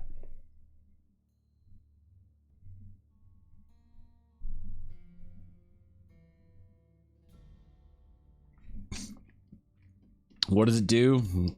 Exactly what you think it does. It's best. It's very fucking best is what it does. Wasn't that guy from Shrek? Wait, what? Which one? The Thorkin reference? What was it? I don't know. Was but like the Thanos version? Oh, okay. All right, it's Thanos version. Okay, I want to finish the thing we started yesterday. We started our little sketch list yesterday, and then I want to do some Sage Temple world building if we can. Because I've decided that these sketch cards are gonna be what I use for my players to like illustrate new areas when we go to like somewhere. I'm like, oh, this is what this looks like. I'm gonna have these little sketch cards ready. So that's how I want to finish this. I want to finish like one of the temples that I want them to go to. So you see somewhat barren landscape, grassy plains that our Astral Sage can go to find her new spells, her new ancient Eldari spells. But yeah, I wanna sort of, maybe I should talk to my players about this. I wanna run a more Mass Effect-y style game, more NPCs to grab onto. And I think they probably won't mind it. Maybe I just do it and just don't say anything. Because like if you say something about it, then the players are like, "Ooh, I don't know, man. I don't know about this." But if you just do it and you do it well, they're gonna be kind of like chill with it. I think knowing your players is important. I think I know that one group pretty well. Like for instance, that one group that I play with that I know pretty well. I know never to allow them to capture a bad guy, ever. Never allow them to capture a bad guy. You have a group like that? You ever have a group where you're like, I'm never giving you guys a bad guy to interrogate because they just become the cringiest weirdos I've ever seen. They're like, ha, you thought you could get us, assassin. Now look who's in ropes. That's because you're in ropes, and I bet you're not very assassiny now. And I'm like, the assassin rolls their eyes at you, and they're like, tell us what you know. And you're like, they're an assassin. The assassin bites his teeth together and growls at you. They're like, ha, you're not so willing to talk. Maybe you'll talk with a little bit of some time with the barbarian, roughing him up. And then like what it's like, and then somebody else like comes in like, ha, I guess you're not so tough now, assassin. You thought you could get us. And like, no, we already did the one-liner. No, she already one-linered him. You can't just come in here and try and like gloating one-liner when the bard already gloating one-liner. Like, oh, sorry, okay, sorry, man, I just got caught. And you're like, okay, I'm never giving you guys a living. Everyone that like you capture is gonna have like a cyanide capsule, just dead. They're gonna fucking cyanide capsule in their teeth. Gone. I'm never giving you guys the opportunity to capture a dude ever again. It's not gonna happen. It's never happening again. Yeah, I'm sorry, Valod. Our players like high patches of skin. Do we have to cut off before you talk? Yeah, players get real dark sometimes too. What sketch you did for me that I would like to remind you of related to Warm from today. What is it? Where is it? What do we got? Where am I looking? Where's it, Garthen? Always capture 2 bad guys, then say one of you knows what I want, the other is useless to me, then randomly kill one. Yeah. I mean, to be fair, my players did start torturing like an NPC once in one game, and I actually broke the paladin's oath. I'm like, your oath is broken now. And they're like, what did I do? I'm like, you just watched your party members torture this man. They're like, ah, fuck, I kind of did, didn't I? God damn it. God fucking damn it, guys. All right, where's the shit? Okay, wait, what is happening in stream topics? McBluff putting some weeb shit down here. CGP Gray. Gimli, son of Elf. Oh yeah. Okay. Yeah, this was okay. The ratting problem. Yep. The stream. Oh my god. Wait. This slab is. Wait. This is really good. Yeah. Wait. This slab is really nice. Damn. Okay. Where we at?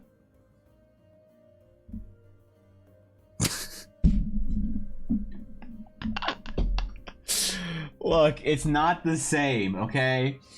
It's not the same. I swear. It's different. It's completely different. It just looks the same. It has the same vibe. These tentacles, obviously thicker. Okay? Obviously squishier. It's not, you can't, come on, man. I'm not just doing the same shit over and over again, am I? Dude, if I didn't know that was my art, I'd say that was an AI generated piece. I don't remember doing that at all. Yep. One-liners, use one-liners, not effective. How do you guys prevent your players from doing cringy one-liners? Because I need to figure that out. Occasionally they're funny, but the majority of the time, the players, including the player delivering the one-liner and the DM, were all just like, stop. Just, oh god, okay. I can't do it. I love my players, man. I love them. I love them enough not to give them any living bad guys. You just learn these things about your players after you play with them for long enough, you know? You learn what you can and can't get away with them. What you can and can't do, what you should and shouldn't do.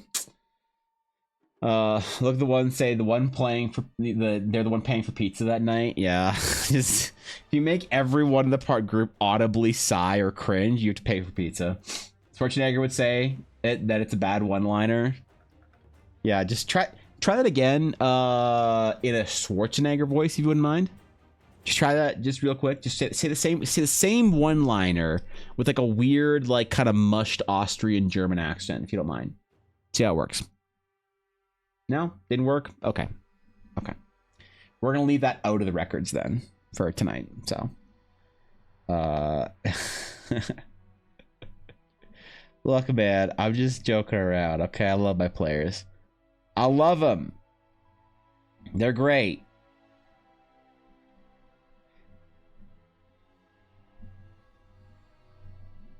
And then you get your players that are so like you either get your one-liner Andes or your murder hobos.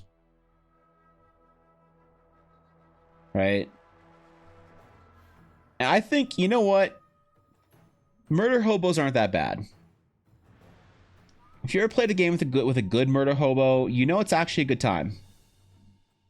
Because you never have to worry about shit. You know? You're like, oh god, we've arrested this bad guy. We've arrested this bad guy. He tried to, the bandits tried to steal from us. Now this one bandit is left. He's tied up. What do we do? We should try and get the location of their base. We should try and figure out what they're doing, what they're organized, if they have a leader, how to put a stop to the bandit organization. Your rogues just like kind of kneels down with their dagger and they're like, hey, fighter, do you see that thing in the bush? The fighter's just like, what? Over where? And you're like, just over there. Yeah, never mind. And the fighter looks back like, what the hell, man? Like, oh, sorry. My hand slipped. Anyway, I push his corpse off the side of the road. Let's keep going. And as the DM, you're like, okay. I didn't want to spend too much time on this encounter, so sure. I don't mind. Yep, sure, man. You know, murder himbos. Also, the CGP Grey videos one I talked about yesterday in relation to the alternative New Year's resolution. Yes, I didn't actually get a chance to watch it yet. I remembered it. I remembered as soon as I saw it. I did not get a chance to watch it. I got off stream yesterday and chaos descended upon me basically until this morning at 9:59 a.m. So you guys all feel like it's the next day. I feel like it's still yesterday, in case anyone's wondering. It's just a continuation of yesterday. I actually have this weird, strange sensation where I feel like I'm streaming again in the same day. It's actually the RPG called Murder Hobos. I've heard of it. I've heard of the Legends of Murder Hobos, the RPG, but I've never really investigated into it. Might be Murder Hobo adjacent. I don't care what quest we do or where we go. I'm just going along for the ride. But without the chaos griefing, just a supportive variant of Murder Hobo. Yeah, exactly. That's what I'm talking about. You're like narrative progression Murder Hobo. It's like, I guess we could leave the bandits alive and take them to the local, you know, town guard, or they tried to kill us. Let's kill them all and move on. Okay, great. We're going to kill them and roll their corpses into the ditch beside the road, and it's somebody else's problem now.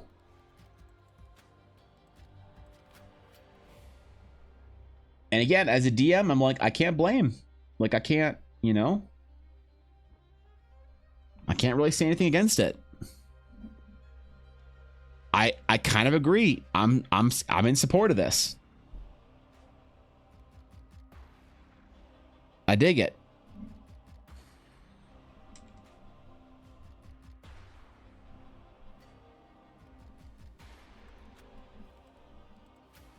And like, what else do you do, man?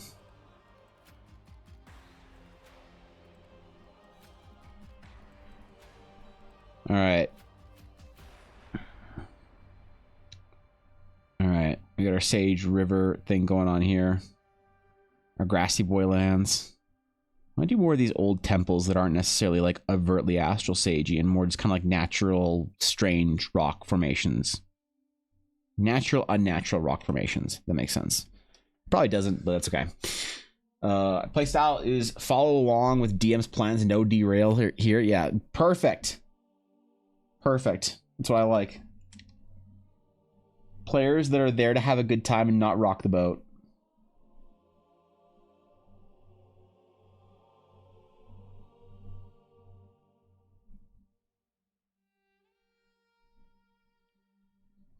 That's what I want to play with.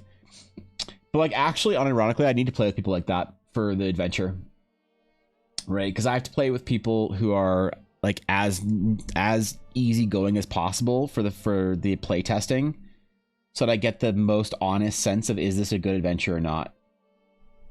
You know, the problem is when you ask people to play D&D with you, they're like, oh, I'll play D&D and I'm gonna tell my story and do my thing, and I have this whole thing that I want to, you know, this whole backstory I want to tell for this character I've had waiting for the last 6 years. And you're like, okay, but I really want to test the adventure out and see if it's like a good adventure for people. So let's do that, if you don't mind, if that's cool, if that's okay.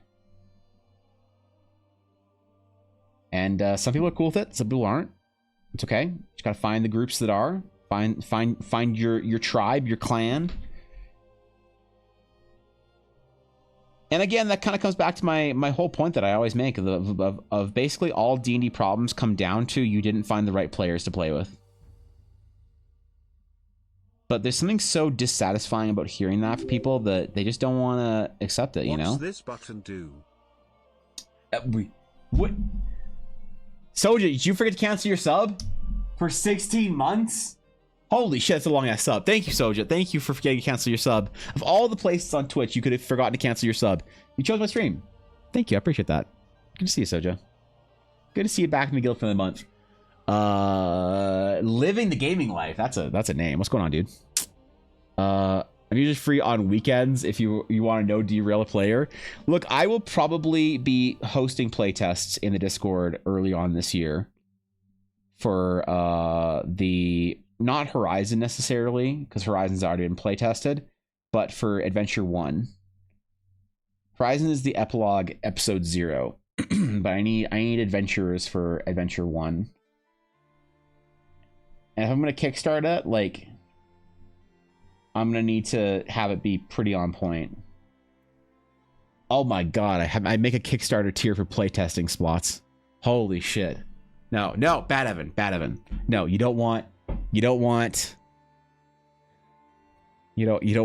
anyone in your game. What episode -1? Episode -1 is episode 0, the prologue, and that is the adventure that I'm building right now. It's Horizon. That's the one that I'm currently writing, actually, and it's coming along. It's almost there. Hopefully, we get there soon. Actually, I'm looking forward to it. I want episode 0 to be ready by the end of February, and then I'm gonna do one of two things with it. Okay. I'm either going to release the adventure as it is, episode 0, and be like, here you go, guys. Here's episode 0. Here's the game. Go play it. Have fun. Basically available to everybody in the Discord. Or I'm going to play it on stream with a bunch of friends. I'm going to get some of my friends together, and I'm going to run through the campaign. And then when the campaign finishes on stream, I'm going to be like, if you guys want to play through the adventure, here it is. I don't know what's better. I don't know what I'm going to do yet. So we'll have to see, I suppose. It'll depend on if I want to go through the effort of running and hosting a D&D game on stream or not. I definitely feel like there's expectations on me to run and host D&D games eventually on stream. I just don't know if I'm ready to meet those expectations. So, is it a 5e setting? Yeah, it is a 5e setting. Well, it's supposed to be ideally a system agnostic setting. Eventually, like, but 5e is the system that I am building the initial adventure for. What I want to do is I want to port, like, when episode 0, when Horizon comes out, it's gonna be 5e. And then if people like it and then there's enough interest for me to actually spend a lot of time and effort doing like an adventure to my absolute fullest capacity, that adventure, one of the stretch goals would be to port it over to Pathfinder as well, so you can play it in D&D 5e or Pathfinder 2nd edition. And then I want eventually, I think it'd be really cool to, like, kind of like when you release a book in different languages, it'd be cool to like release adventure, but then like I don't know, like have people porting it over to different settings or different systems.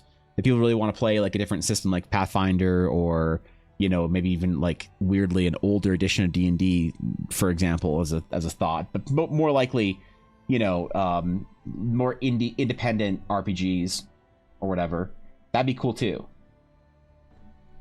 What I always say, Earthly, is that D&D is a tool that I use to build my setting. My setting is not built for D&D, but I want to feel like it obviously needs to feel good to play D&D in that setting. And anytime there's like a weird sort of like disagreement between D&D and the setting itself, like divinity and gods, for example, are not really a thing that's tangible for players to have access to, I just kind of like brush it under the carpet and don't really worry about it. I'll never write something that interacts with it, but if you like divine intervention as a cleric, like I'm not going to stop you. If you have a god that you really want to follow or whatever, I'm not going to be like, ooh, there's no gods in Eldara actually, so sorry, you can't be a cleric. It's like, no, man, it's just, you just let them do whatever they want, right? Like I even let one of my players in a long-term D&D game I had played a cleric of Saloon. I'm like, there's no Saloon in my setting, and there's maybe not even gods that are tangible. How do clerics work? I don't fucking know. I haven't figured that out yet. Maybe clerics don't work in my setting. I haven't decided if clerics and divine casters are a good enough trope to bring and port into a new fantasy setting. People just assume that they're supposed to be there because they're there in all the other settings, but that's not good enough for me. They need to defend their position as to why they're valid or, you know, useful in a new setting. Every idea does. Every idea deserves to be scrutinized to figure out if it's the best, most useful way of imagining something into a fantasy setting. My whole point that I make is that fantasy has a problem. Fantasy is sick. Fantasy is self-referential and incestuous right now. It's not in a good place. Sci-fi is doing amazing things, but fantasy is stagnant, and people feel it, man. People really feel it, but people also love it, so they don't really want to change it necessarily. And when I suggest that it needs changing, or at least that's what I want to do, some people get really mad. They get really upset. They get really sensitive about it. They're like, "How dare you question the thing that I love?" It's like, I don't know, fucking do whatever you want, man. I'm just saying it's not good. It's not good for me. I don't like it. I want to do something different. I want to figure out how to help heal fantasy of its decades of derivative, you know, referencing in a lot of ways. But then again, Teleria is not supposed to be that. Teleria is supposed to be the common fantasy setting. So it's a little take my word for it, for even my sake, or even my taste. If it's like Warcraft, they worship some form of light that gives them powers, but it's more ambiguous. Yes, they the way I kind of want to do it is they worship the cosmology of light. A source of magic that is abstract but available in a certain form to those of the divine casters. Some people attribute it to the will of gods, other people attribute it to the simple natural force of light that opposes darkness. And depending on how your character sees it, they can see it differently, you know, than the norm or whatever. And I'm never going to like jump down anyone's throat about it. But when I write something like a cleric in the world, they need to be a certain way. Amonk, thank you for the follow. I appreciate it. Welcome. Good to have you, my friend. Honored even. So yeah, I don't know. Or like one thing that people don't really like about Eldara is that there's no hells. There's no like 9 hells. There's no dimensions. It's just one plane. There's one plane of existence. And so some people don't like to wrap their head around that because it's not very D&D to have one singular plane of existence. There's no 9 hells. There's no elemental dimensions. There's nothing like that. It's all physical locations. There's no door you step through and you're in the Feywild. If you wanted to go to the Feywild would be the equivalent of a literal place, of a magic forest that you can go to, kind of thing.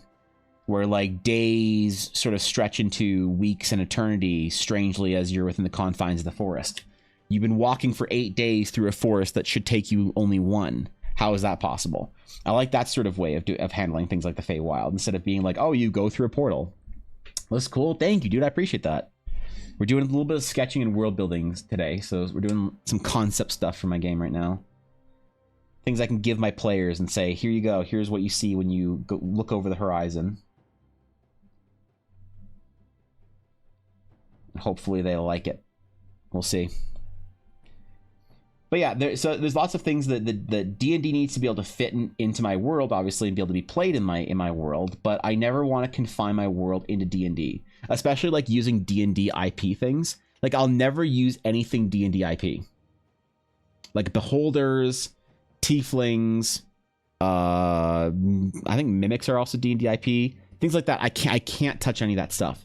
Because if I want to build Eldara into my Star Wars, if everything in my life goes right, I know this is ambitious and arrogant and like dumb, and everybody has a dream and a goal, and like why should mine come true and whatever when I'm like a nobody, but I still kind of have to plan for my future like that, and I don't want to plan something where I make a setting or something like that that is constrained within another company's IP.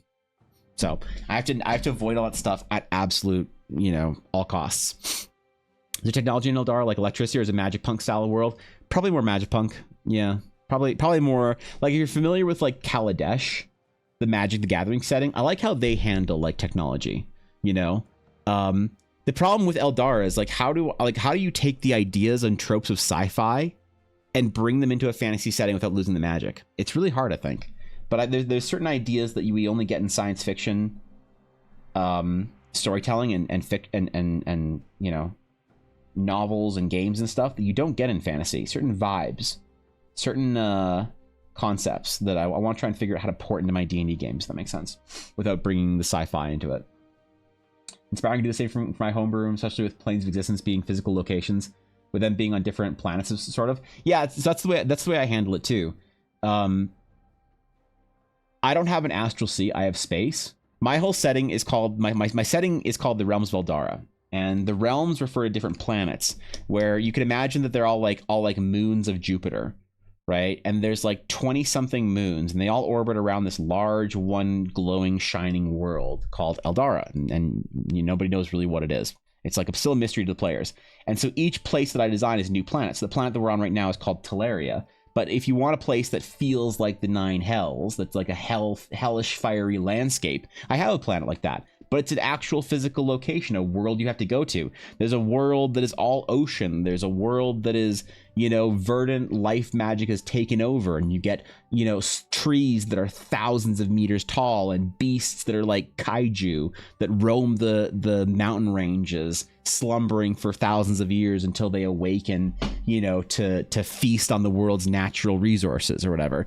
So I want each planet, each realm of Eldara to feel very different. The one I'm working on right now, Teleria, is my entry into classic fantasy. So it feels the most like elves and swords and sorcery and whatever and dragons and all that kind of stuff, because I need to just demonstrate that I can do that well before I can convince anyone to like go try out the weird fantasy, the cool, interesting, different, weird stuff. I need to showcase that I can do classic fantasy that meets expectations well.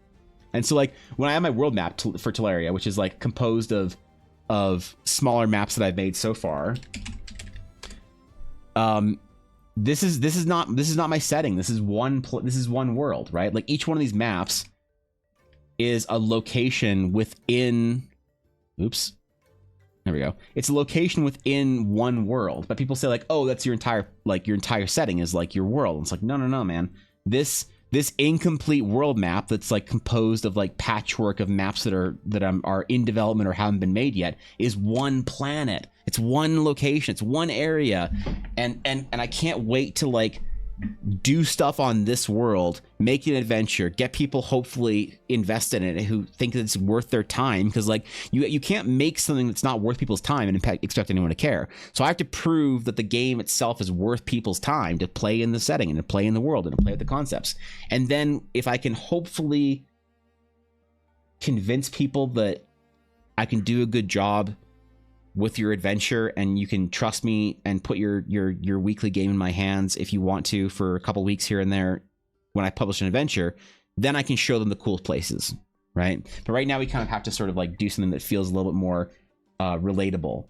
So that's why we have a world with elves and dragons and goblins and whatever. I'm just trying to do it in a bit of a different way. Every idea still needs to be scrutinized before it makes it into even Teleria, especially big ideas that would like transcend one world to another. It's not so it's like, oh, do goblins belong in your new world? It's like, aren't goblins just like kind of derivative and boring? It's like, sure, whatever, but they can go on one place and be from one planet. There's like hundreds or thousands of races or species of alien D&D races that you can play as, right? Fantasy races. I'm not so worried about goblins, but when it comes to things like gods and planes of existence and dimensions, it's like that would affect every planet, every world, all the realms of Eldar. It would affect all the storytelling or magic systems. That's when I have to be really careful of what I want to agree to and not agree to, you know, from a D&D standpoint, right? Like is patron magic a thing? Like, how do patrons exist, and where are these creatures that are like demigods that can gift power onto mortals? Are there immortals? Is that a thing I want to include in my game, my story? Or does the presence of immortals make mortality cheaper? And is that a story I want to tell or not? I don't know. There's lots of stuff to think about for it. You know, it's tough. Snippet from the Eberron book. Religion plays an important role in Eberron. The gods don't manifest physically, but people of faith believe that the divine forces shape everyday life. Shared beliefs unite communities and can provide hope at difficult times. That's a cool way of wording it. I think a lot of sci-fi kind of interchangeable with fantasy nowadays. Yeah, you might be right about that. I don't know. I still think there's a lot of like boring fantasy that comes out, you know. Revel Worldbuilding, I love this, and I can already vouch for this. I appreciate that, dude. Thank you. That's that vote of confidence means a lot to me. So seriously, we're still very early on in the process, right? I only have a couple of maps, few characters. I've only been doing this for a little while, so. But I want this setting, this project to be my life's work, basically. I'm happy to spend every day streaming, doing this kind of stuff. Obviously, we're still gonna do commissions and stuff, shit like that on stream. But these are the streams that I love, man. We're just making places for the world. We're just telling stories and doing shit. All right, we got our main. I guess we do have some clouds in here and try and paint it out. This sketch card, if you look at the progression, this sketch card way longer, way longer than the previous ones, but that's okay. We need to take it seriously this year, all right? We'll do like our astral aura in the background, just floating through the sky very gently. Create fantasy land first, weird alien stuff. Yeah, there we go. Would god-like characters just be super powerful NPCs or PCs that have a lot of power? That's the thing. So the problem is, here's my reluctance for putting like cosmic forces that are interactable. It kind of begins to lower the stakes. When you have, and this is my opinion. I know people will disagree, and that's fine. My opinion on it is that I feel like I have this itch in the back of my brain, like when you have divine forces that you can interact with, that can interact with the story, it sort of takes away agency from the individuals, right? When you have like, oh, I can just call down the god whenever I want to come smite the army. It's like, well, why doesn't the god do that all the time? Then you have to kind of like explain it away as to why it doesn't happen. Oh, the gods are aloof and they don't care. And it's like, okay, I guess it's just not satisfying to me. But when you have divine forces that are not interactable, like take the Force from Star Wars, the Force doesn't just like do shit for you. You can channel a little bit of divinity, but like you're not channeling an individual that comes down and is just like, I am Zeus, god of Zeusing, and I'm gonna lightning bolt all of you, and I'm gonna go back up there and pour myself some Mountain Dew and eat some Doritos. And you're like, damn, Zeus, you playing Fortnite? And Zeus is like, hell yeah, bro, and you dap it up, like you do with Zeus, obviously. But I don't like with the divine forces, because you start to get to the Marvel problem. It's like, how does Marvel have a character like Galactus in it? How does it's like this Superman complex in a lot of ways. You don't want these like godly figures that can change your story by snapping their fingers. You kind of want the mortals in some ways to have, but then again, you have other stories that do it well, like Warhammer, for example. Warhammer has gods all over the place. But they do, and part of the story is that yeah, the individual is insignificant, and I don't know what's better. I just kind of want to tell a story that's absent from the influence of divine forces, I guess, and see what happens. I have this intuition that it'll be better, but I don't have much, like I haven't thought about this in a way that I can really describe it and articulate it very well. It's more like an intuition or a gut feeling that I have.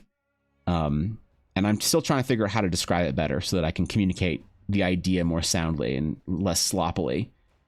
But for now, yeah, I just don't know if I want there to be like gods that you can just like talk to and interact with that have like that much ability to sway and pull the story. Tripped on my way here and skinned my knee. Steph, are you okay? Are you good, Steph? How you chilling? What's up, Bluff? Bob Ross is shared of it. I'm trying, man. I'm trying. One day, I'll have a happy little tree, and it'll be my little secret. Must remain godless for truly godless behavior from D&D players. Yeah, they don't deserve it. You're right. Especially if your players are Genshin players. Oh my god, imagine. Right? Actually, yes. All right, good. All right. All right. I'm glad. How's your project been going, Steph? I know you're in the tank on it. I know you're deep in the work mindset. You're deep in the tank. I hope it's going well. Anthropocentism? What? I didn't say that right. I know I didn't say that right. The idea that mortals, the mortals central and the most significant being in the world. I kind of like that. Yeah, to me it feels like when you have like a Sauron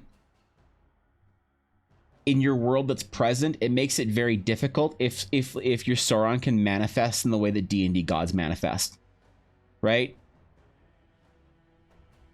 Like I think that like the most like powerful or divine an entity should be in my story is like maybe Gandalf levels, right?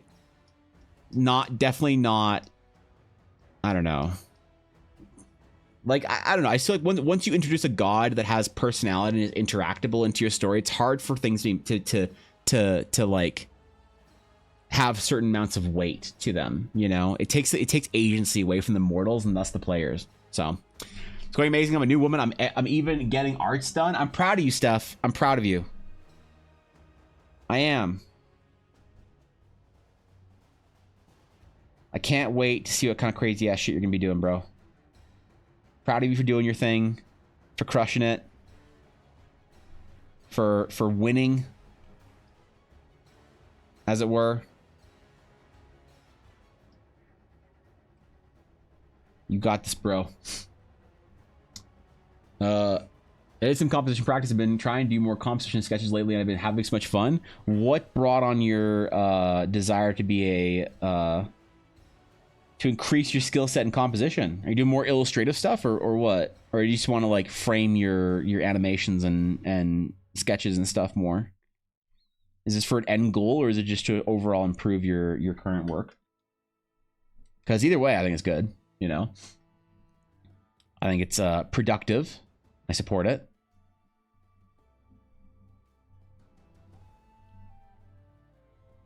I'm a fan of increasing your compositional awareness as an artist. It's something you're never done doing, I guess.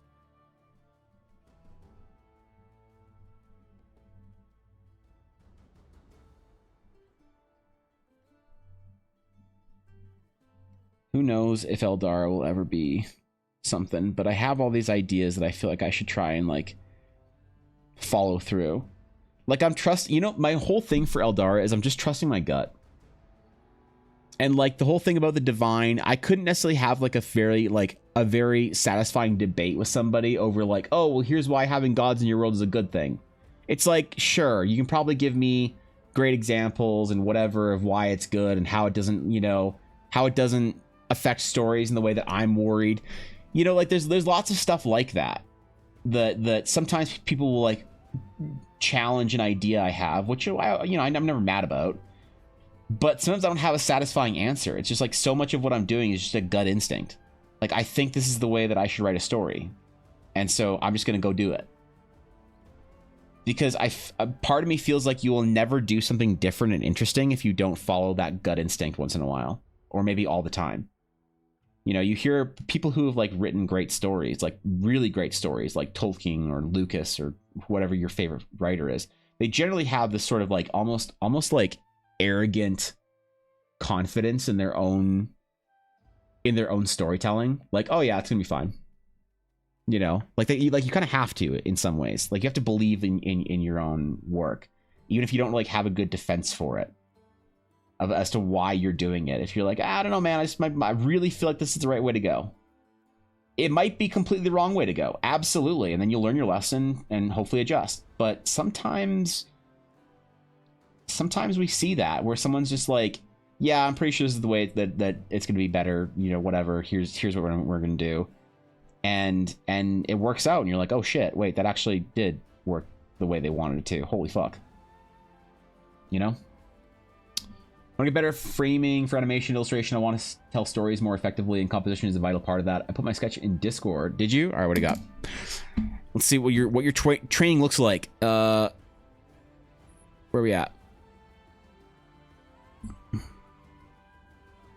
I haven't been to Discord in a while for the art section, so we're gonna have to do a little bit of a catch up here on the way down. All right. Good use of Snooflack.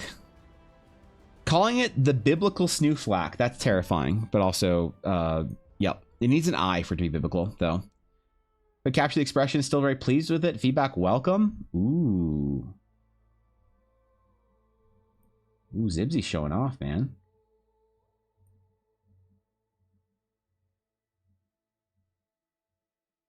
Proportionally, there's some measurement issues, but the rendering's great.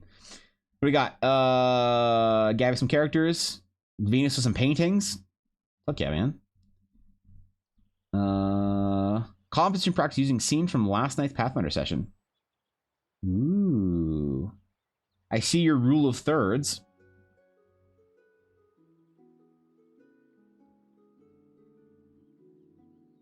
You know, one thing to try if you really want to try and help with compositional stuff, McBluff, is this might be dumb, but maybe it'll actually work for you. Try working in 21:9. That's like a kind of a good, it's like a forceful stick you insert into like the spokes of your art wheel, and sometimes it forces you to make your compositions more, because like your rule of thirds isn't like showing off as much as it would if you had a longer composition.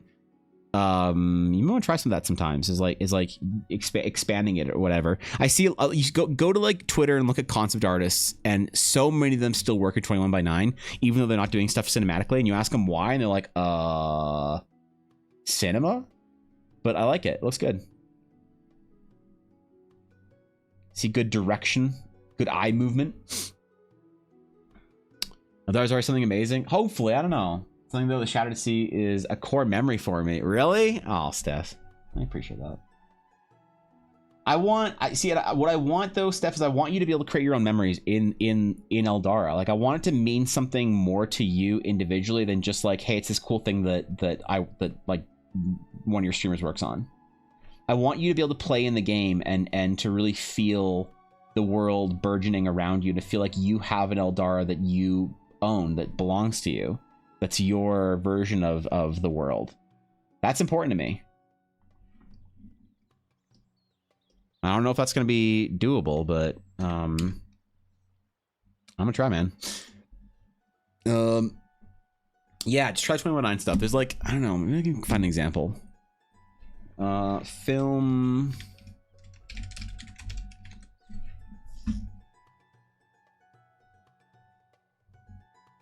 Yeah, dude. When you look at a lot of film concept art and you start looking at the super wide formats. Yeah. Find a bunch of the film industry dudes and look through their work for compositional stuff. You know? It's like, it's really good shit when you see these kind of things. I don't know. It forces you to like, it exposes any weaknesses it exposes all your weaknesses in your composition, right? If you add any weaknesses in your sort of like regular widescreen format, your landscape format, ultra wide will absolutely expose it. Look at that, man. This is sick. And I think this is like super ultra wide. This might actually be 21:9, but it looks a little bit longer or whatever. So Doing compositions on basic screen resolution. I'll happily try this out. Aspect ratio. Yeah, give it a whirl, because it helped me out quite a bit, honestly. When I was trying really to elevate my compositions. I'm not saying I'm great at it, but when I was trying to be less bad at it,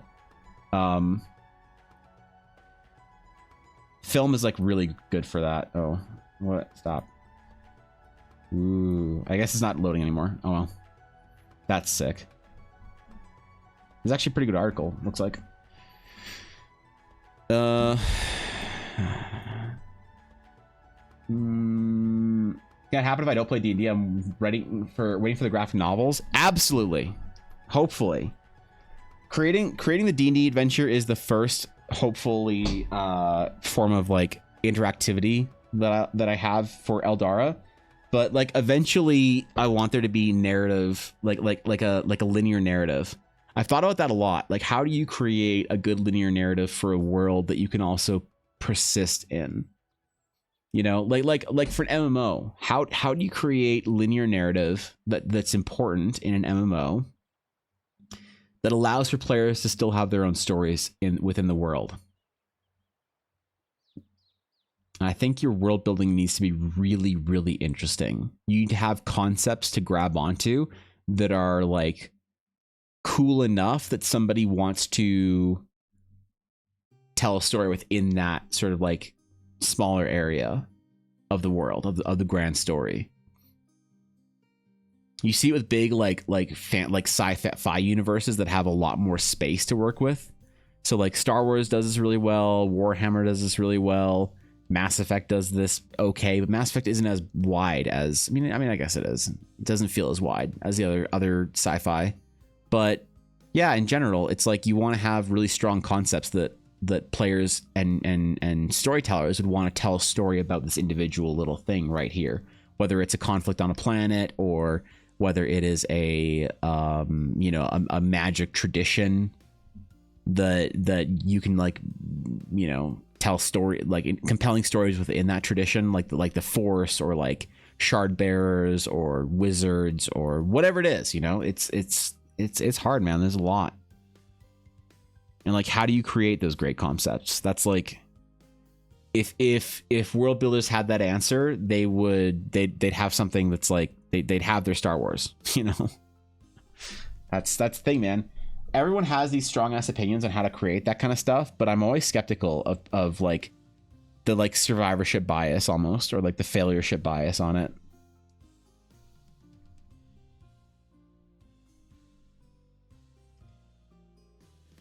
Oops. There we go. There we go. Let's paint it out. Let's do some painting.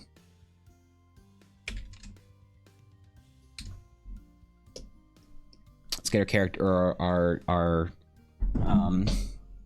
sage temples looking slick. Interplanetary conflict. Yeah.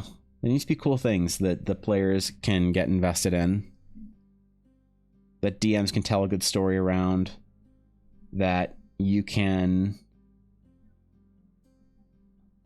that people want to learn more about.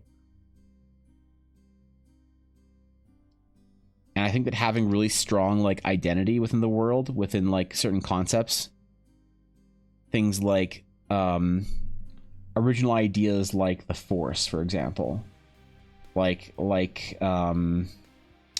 chaos and fell in like Warhammer and Warcraft,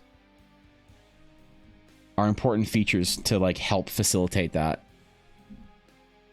Because you're like, there's a really cool story somewhere in here about a Jedi, or about a shard bearer, or about whatever it is. Let me take some time to tell that story.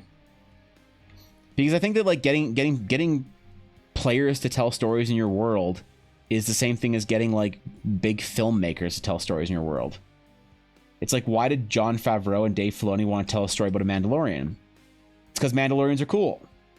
And so when they made their show, The Mandalorian, they're like, what's a cool thing from Star Wars that we can tell a story about? Well, I think Mandalorians are really cool because there was cool world building in there. And so if it's cool enough to make an entire TV series about, it's probably cool enough to make a character in a D&D game about. And it is. When you have friends that play Star Wars D&D, they play Jedi and Mandalorians and shit like that all the time.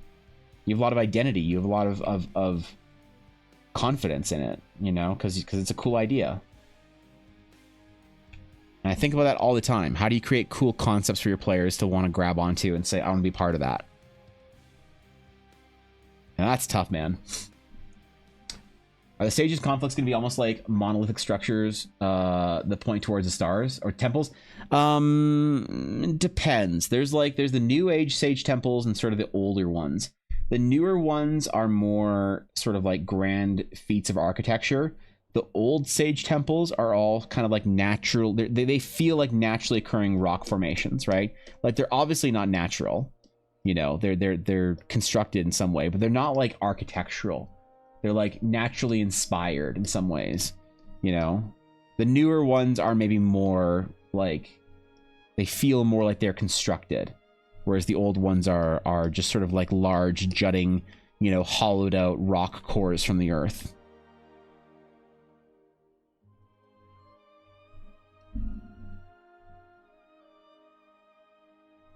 At least that's the way I envision it. Who knows if that's the best way of doing it? We're gonna do some washes on this as if we're doing like an oil painting or whatever. The single biggest thing for me in any game is fantasy. There is a terrible, horrible Digimon MMO from a gameplay perspective, but it lets you raise basically any Digimon in very satisfying Digimon themed world. And being able to raise my Digimon unlocks things for them, like and level makes it feel amazing, even if it's a 2-button combat with potion chugging against punching bags. Yeah, I mean, like that's the thing about especially world building. It's more about the vibe. Like that's such an interesting reference though you bring up, Ashley, because everyone has this concept for games, you know, which you hear whenever you watch, and I'm like, I like and agree with Asmongold on almost all of his video game takes. But like Asmon and like all these video game streamers and YouTubers, they all have these like concepts where they say things like gameplay first. If the gameplay is not good, the game sucks. I don't care about the graphics. I don't care about the story. I don't care about any of these things. I care. The reason why Dark Souls 2 is the best game ever is because these things. The reason why Elden Ring is the best game ever is because of these things. It wasn't because of the graphics. It wasn't because whatever. And it's like, okay, I get it. I get it, but also hold on. Because in my opinion, for like a good world building perspective or like a good experience for like an MMO or like a video game or whatever, it's experience first. It's vibe first. And especially for D&D, it's vibe first. So what's the vibe you get? And your gameplay and your story and your art and your the way you interact with the world, the way you see it, the way you touch it, the way you challenge it, all of that to me is supportive of the vibe. And it all needs to reference and support said vibe. And that's kind of the way I feel about it. You know? A lot more stone carving than modern practical construction. Yeah. They were using like natural magics to form the stones, not like tools to create their monoliths. And we're going with a lot of browns here, but don't worry, we're going to brighten it up. We're just doing like low saturation washes over some certain parts of it.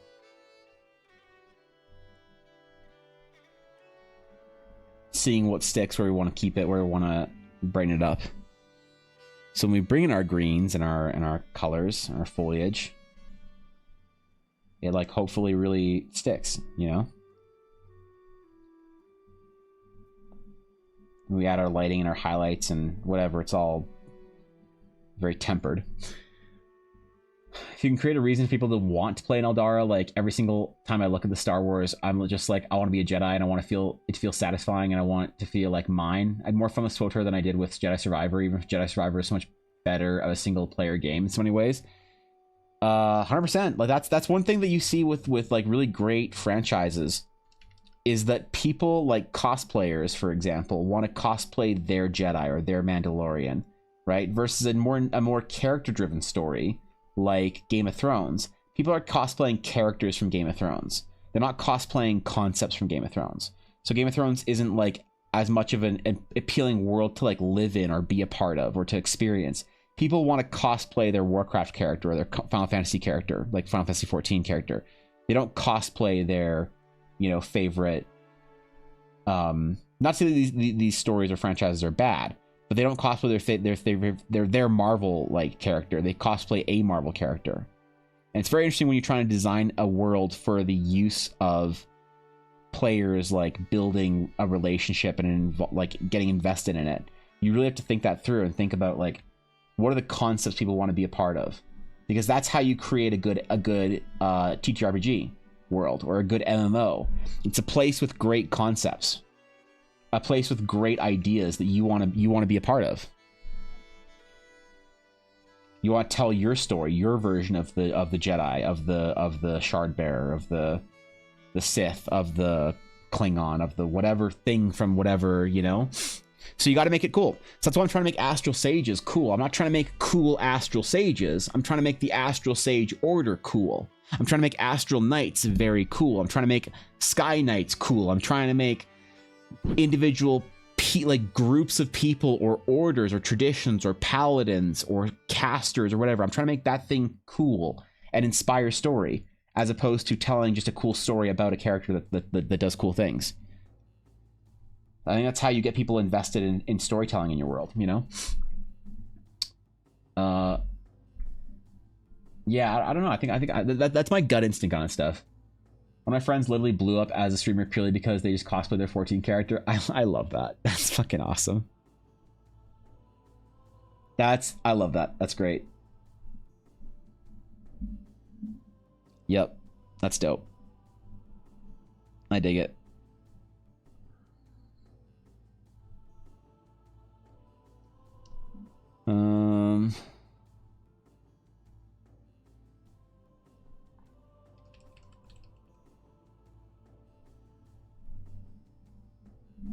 Let's grab our pencil brush, actually. Put some light in here. Oops. I don't know if I'm right about this either. I have no idea if I'm right. This is my instinct.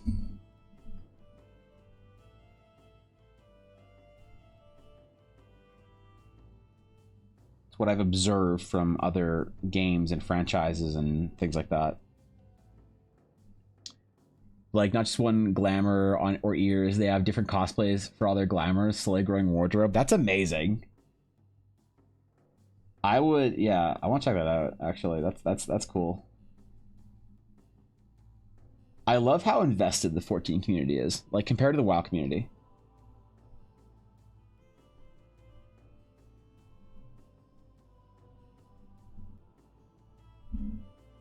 They're just so fucking into it, man. They're ready.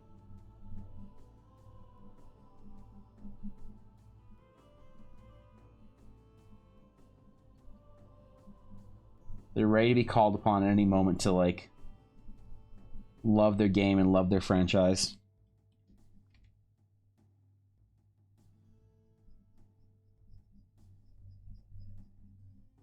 And they got characters and shit and stories, and it's cool.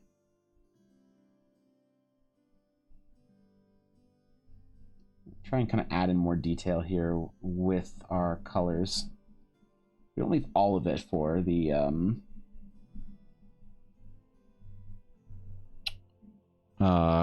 sketch stage.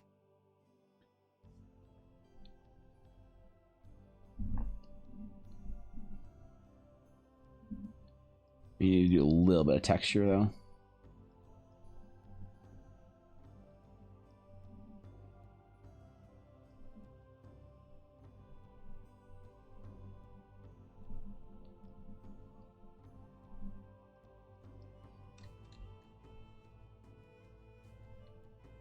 Everything's still kind of very muted, though. I'm kind of okay with that here.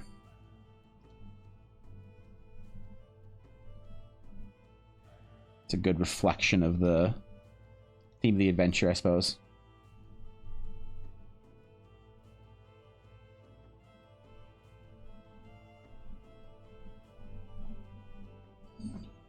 You don't want, like, everything to be all bright and high fantasy all the time, you know?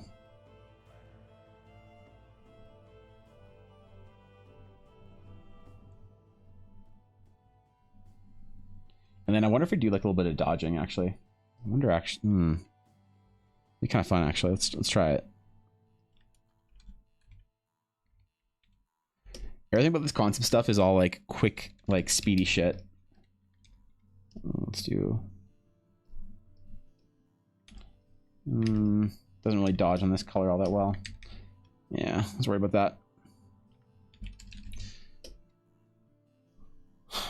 All right, we'll see what it looks like when the whole thing's finished. Need our gray stone. It's gonna be kind of a bluish gray. So we got this like more overcast sky. We'll brighten our sky up a little bit though. I think you're already there too. Like, I currently am begging to play an Astral anything or hybrid class for mechanics and play the flavor. And I imagine an introductory adventure would go hard. Help the DMs get off their feet. One shot with potential to be campaigned is amazingly in my D&D circles. I kind of like that. Man, that's what I want so desperately at the end goal to be, for people to like play the adventure and be like, I want more stories in Eldara. And so they play through, they play through the adventure, and then the DM, hopefully there's enough in the world as far as world building goes for the DM to like, port the adventure into other parts of Eldara or Teleria, and for them to brew their own parts, right? For parts of Teleria to inspire enough like interesting ideas and concepts for DMs to want to homebrew their own parts of Teleria. Like they want to brew their own temples or their own whatever it is, because I fully recognize that people are going to take parts that they like from the world and parts and leave what they don't like, and I think that's perfectly fine. And I'm not like so protective of my world building that I'm worried about people messing with it. I think people are going to mess with it, and if they like it, they'll mess with it. And you just got to accept it, and hopefully, it's like playing a D&D game in Star Wars. People brew their own stories and their own planets and their own stuff. But the core concepts of Star Wars are interesting enough that they're worth, telling a story within the Star Wars universe, or the Warhammer universe, or the D&D universe. For God's sakes, man! Like, this is the whole thing about it. The D&D universe needs to be interesting enough, have interesting enough concepts for you to want to tell your own homebrew story within it. Whether you're telling a story in the Forgotten Realms or Eberron or whatever it is, or Dark Sun,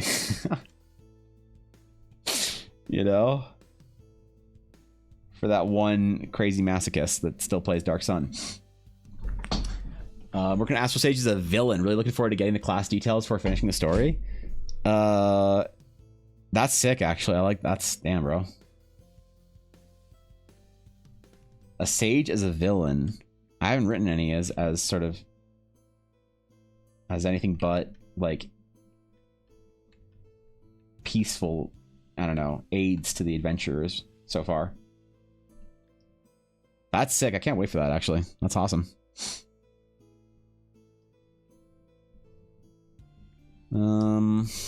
Let's do a bit of a darker blue here. Nothing like painting a big rock, man. Ain't much in the world quite like it. Lens flare. We need more lens flares, bro. That's what we gotta do. That's how you become a good artist, actually. Your ability to increase or decrease the amount of lens flares there are at any given time. Probably you're not wrong.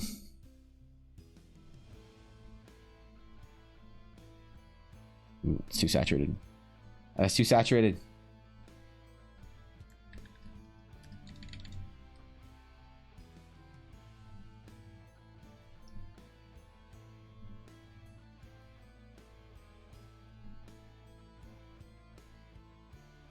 Big sage temple monolith rock things. Let's go.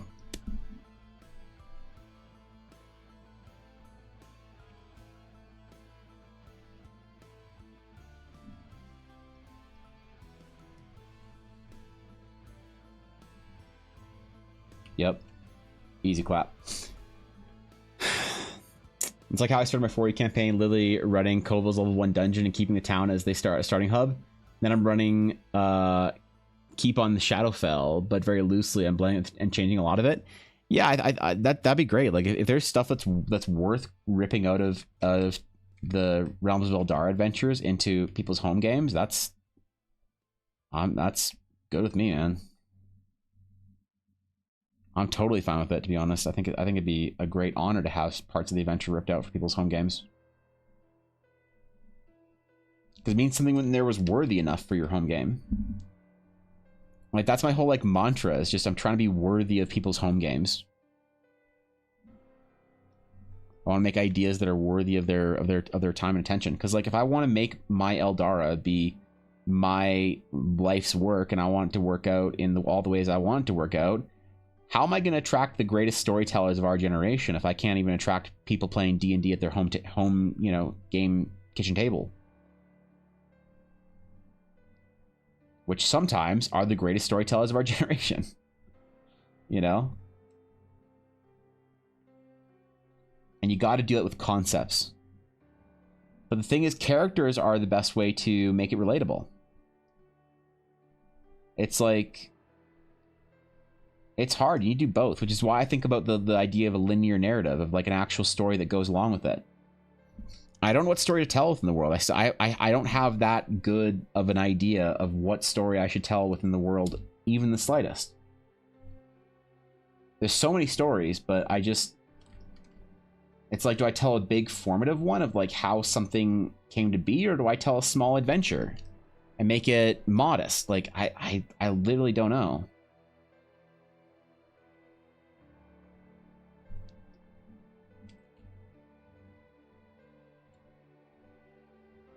There's benefits and drawbacks to both.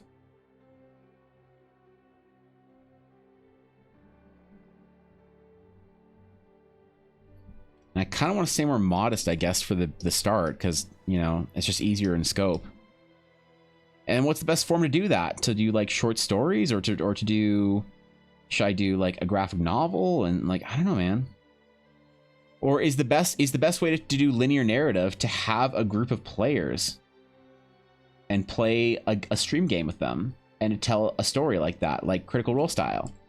But then you get players that sort of want to put their own storytelling into the world, and what if I don't necessarily agree with them on what the best sort of most useful characters and stories are for the world? Then that's another problem. So I don't know, it's complicated, man.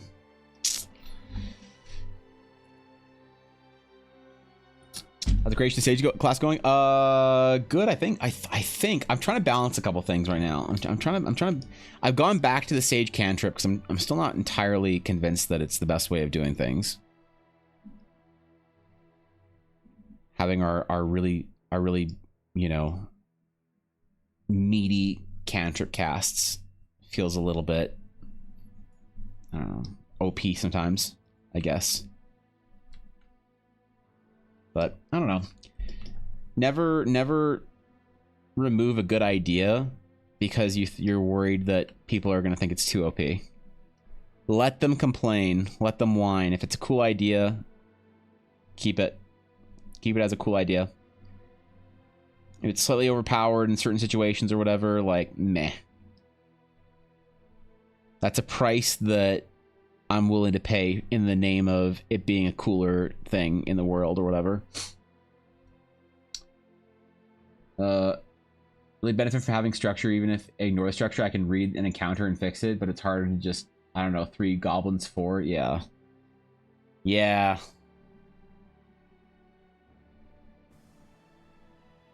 And then how much structure did I put into the adventure? It's also a problem. How rigid does the adventure get? Oof. That's a question in itself. Maybe I should just give this painting to Dashto as his album cover and say fuck it. All the other ones I've been trying to work so hard on, maybe I just give him an honest sketch like this and just say, hey, here's your first album cover. I keep trying to do these like big concept paintings that are be good enough and worthy of his music, but maybe I should just give him one of these sketches for it. It's more honestly my style right now, so. Stop trying to be who I'm not.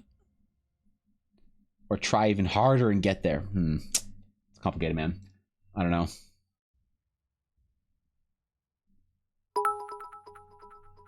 We'll see, I guess. Hello chat. I am here to spread the good word What's of up, Rock? Dungeons and Dragons, Honor Among Thieves. Evan's favorite D&D movie. Better rated than... Better than what? The Return of the King? Look, it is my favorite D&D movie. That's true. You're not wrong with that. It is, I think, the best D&D movie that's ever come out. You know? When did the first one even come out? The first D&D movie. 2000. D&D movie 2000. Dungeons and Dragons. Where's the blue guy? Oh yeah. Oh yeah. Oh yeah. Yeah. This is it. I mean, about the same costume quality as the new one. Kind of crazy how that works out, isn't it? I don't know. Too much ice? Yeah, I guess. You're right. Yep. This is the superior D&D movie. The new one is, anyway. A good job on that, I suppose. Good job, WotC. I don't know how much WotC did, but you know what? I will say, D&D movie better than the Warcraft movie. So, you know, Wizards has that one up on Blizzard. They made the superior game movie, so good for them. I don't know if there were any really good video game movies that I can think of, but I wonder what the best one will be, like, remembered from our era of video game movies and crossovers and franchises and stuff. I wonder which video game movie will reign supreme as the best example.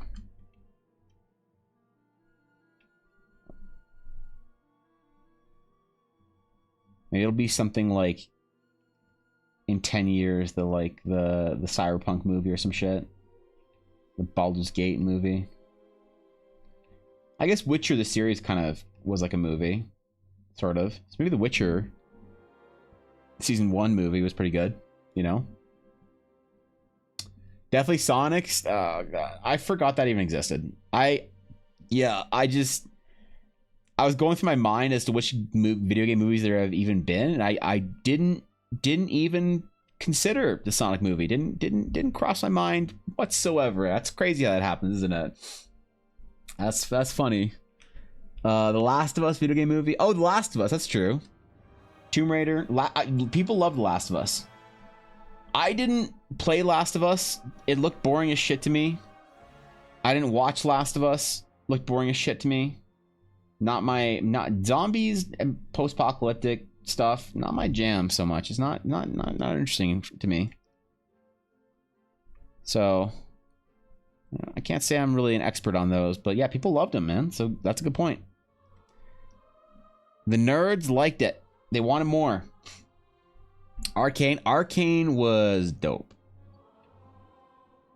But Arcane, I'm not considering animated things to be like, you know. But Arcane was dope. Arcane was substantially doper than I thought it was going to be. The thing I hated about Arcane when it came out is that everyone suddenly had opinions on how to make good character art for like 3 weeks. And it was like, Arcane's character art's so good. You don't understand, man. The highlights in the corner of the eyes. And you're like, okay. Okay, Picasso. All right, Michelangelo. Let's go watch some anime. Come on. Explain harder why Arcane had good character art, please, for me. Yeah, both the Sonic movies, right. Castlevania TV show. The Castlevania one was an anime, wasn't it? Or is that a different show? What if Henry Cavill's Warhammer is like the best game adaptation, fantasy, sci-fi genre piece of our life. What if Henry Cavill is the one to do it? What if he is the chosen one?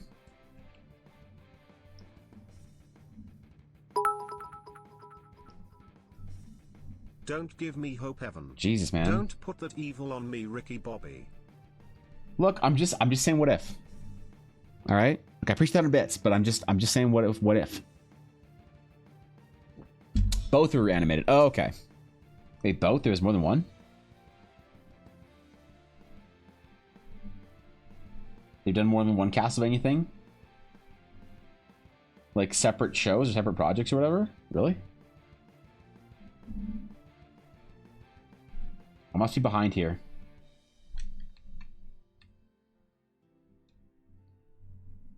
That'll got me questioning things, whether or not I remember shit or not.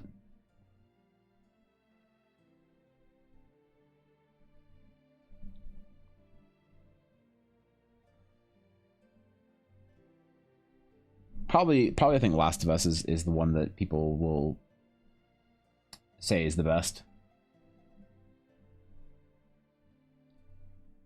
Last of Us is too like gritty, normie shit for me. I just, it's like too Batman-y.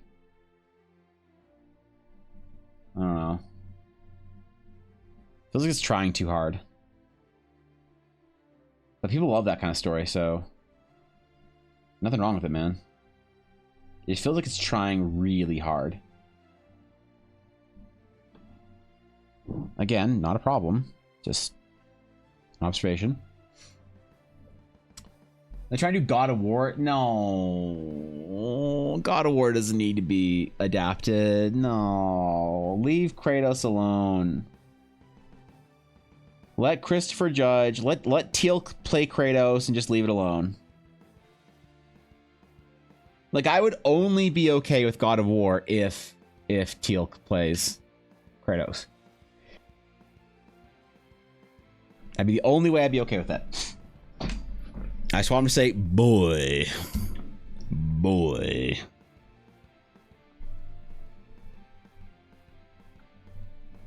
Or whatever, you know. 40K done by Cavill is hopefully going to be really good. If it sticks to actual source material, then it'll be awesome. I don't know how they can do the aesthetic of 40K, though. Because 40K is very, very cartoony. I almost feel like 40K has to be animated. Has to be like, imagine 40K in Arcane's art style. My favorite video game adaptation was Assassin's Creed starring Michael Fassbender. My favorite exotic actor, Keck. What did I even get? Hold on. Hold on. Hold on. Hold on. Ass, ins. No, stop it. I'll continue without disabling. Assassin's Creed 2016. Let's see. Did people like it? Did people like ass ins Creed? No, stop. I don't want to enable ads for Rotten Tomatoes. Stop. Only affects your experience with Rotten Tomatoes. Okay, enable, fine.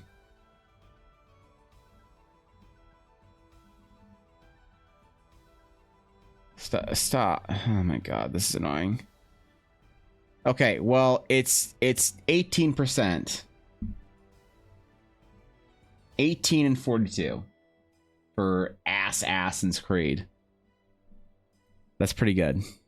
That's not bad. Yeah, that's better than I thought. That's much better than I thought that it would be. Honestly, it's a solid like 20% higher than I thought it deserves. But who am I to say what deserves what rating in movies? I'm not Jeremy Johns. I didn't even like The Godfather. 40K could be done well if animated in the vein of, let's say, Astartes the YouTube fan project. That was amazing and could be a good compromise. Animated. More realistic animation. I haven't actually seen that. I know there was I know it exists. I just never watched it. I know there was a 40K fan film. 40. What do I search? 40K Astartes. What does this even look like?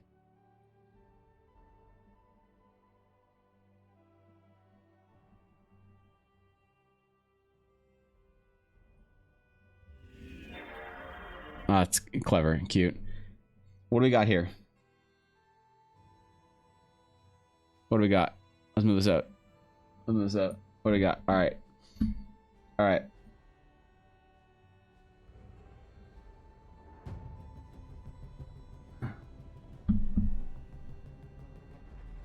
It's a little rough.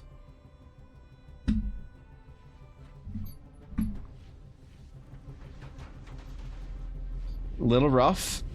Let's see some Space Marines.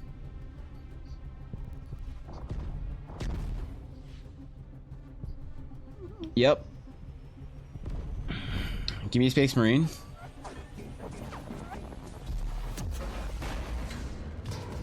Okay. Okay.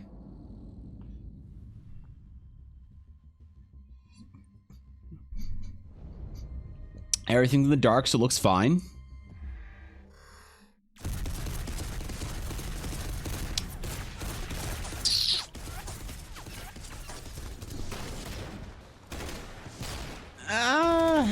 Yeah, I mean, yeah, if you had if you had a better budget, this style would work. I see what you're saying.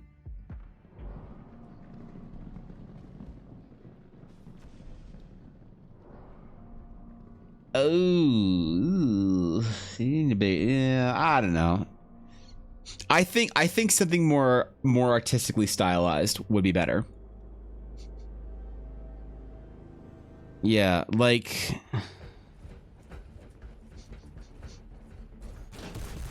something trying to be a little more stylized would probably work better.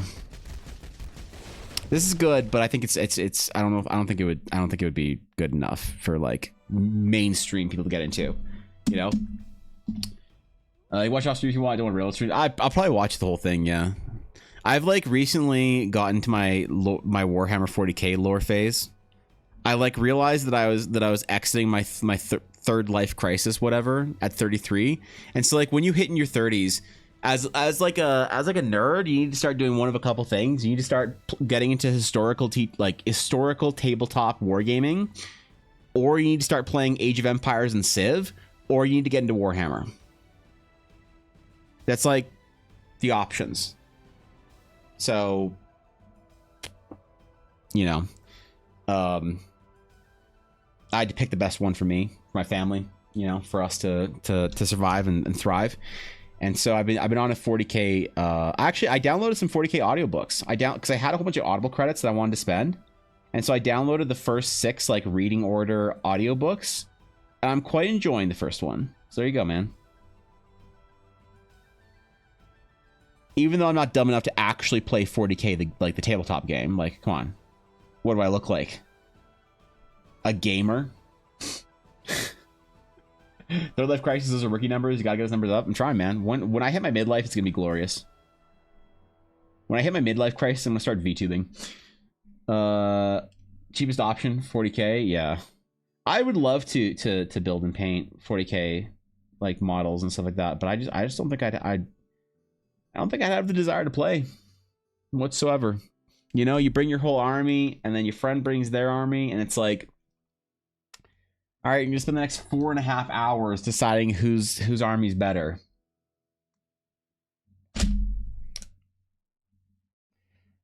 That's a lot, man. That's a lot of time. That's like an evening. You know, like I got stream in the morning. I got messages to get back to on Discord. Like I got a lot going on. I don't know if I can spend 4 hours playing 40k. It'd be fun though. Maybe I find some really good friends that play 40k. Friends that I want to hang out with, that I want to spend time with. Playing the game with. Maybe it'll be worth it. Till then, I'm good. I'm gonna try something here. Now we have our full base colors in here.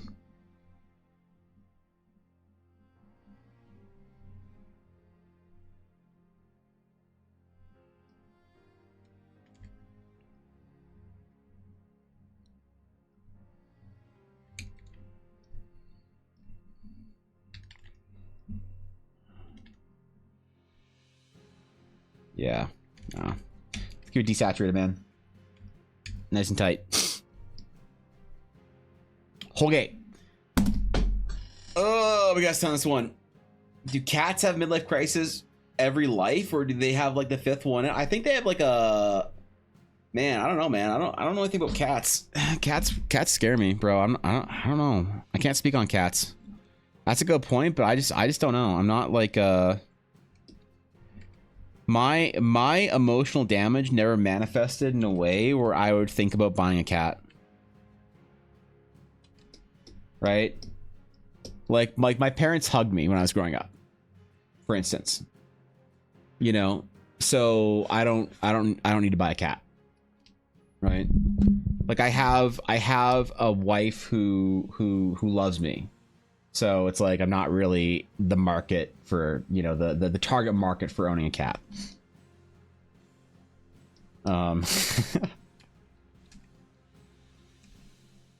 Yeah. Yeah, that's the way it is. No, I don't know. I don't think I could ever vibe with something. Man, I gotta figure it might be this year. I think I could vibe with something that can get on top of my. Oh, I got to write 24 in here, don't I? Parents are supposed to hug you. Wives are supposed to love you. Seems sus. What do you mean, bro?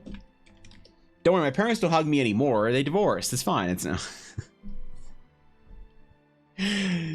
Come on, okay. Let me make my jokes. All right, let me make my jokes. I didn't say they still love me. If they still love me, why would they have gotten a divorce, right? Like, come on. I'm not saying my family life is great or anything. Yeah. There's somebody who gets the joke. I don't know who, but somebody gets it.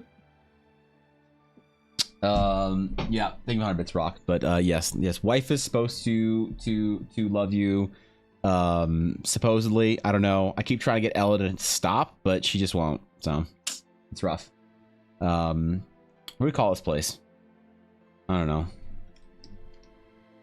Ancient Sage Temple, Sage, or wait. We just have Proto Sage Temple. I don't know. I guess we have to put names for it.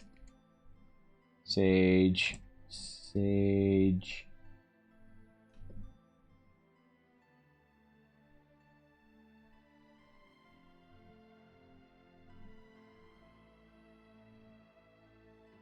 Sage Temple.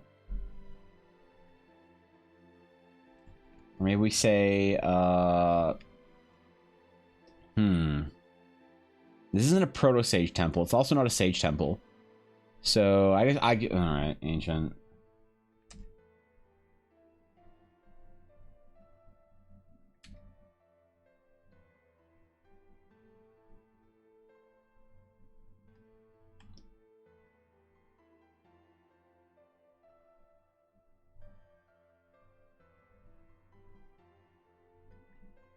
Ancient Astral Monolith. There we go.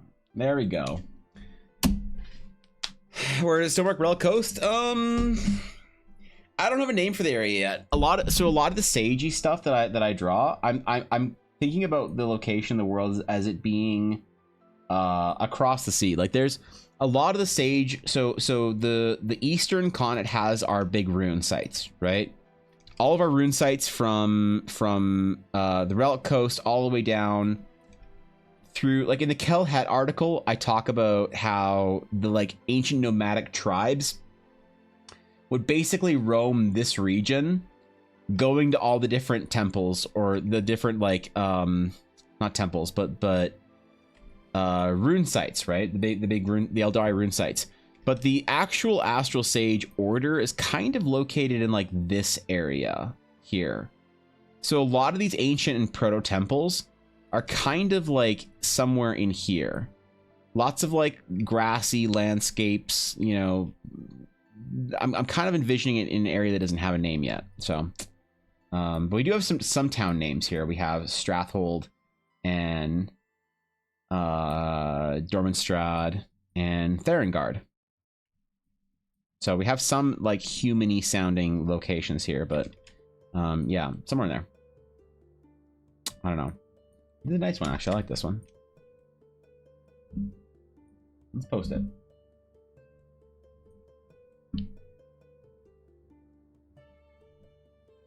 Maybe actually, hold on. Let me do a ring in the background first. Real quick, let me just do a ring.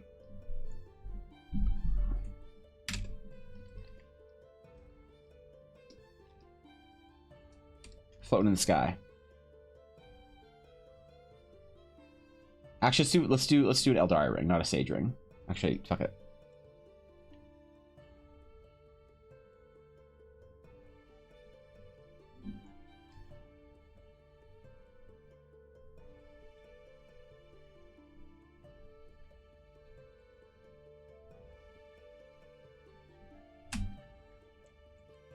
Something simple.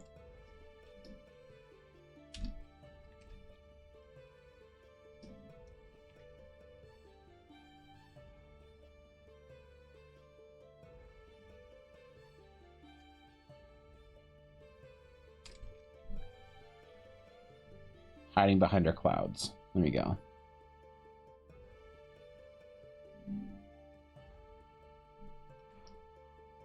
Okay.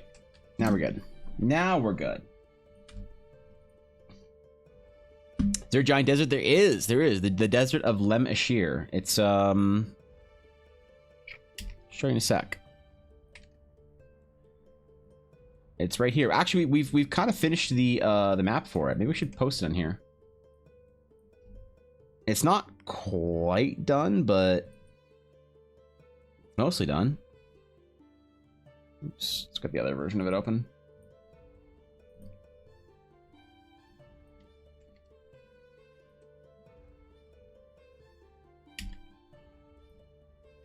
All right. Post it right down where it's supposed to go. Right here.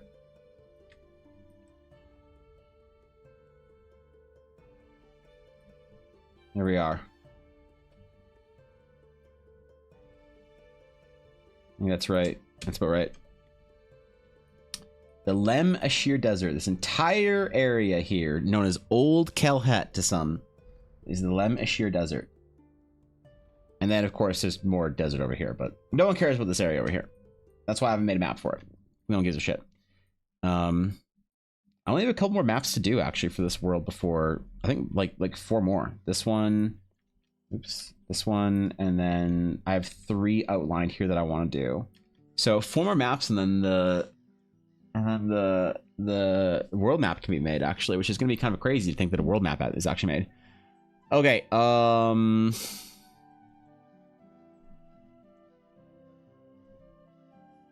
first concept sketch of 2024.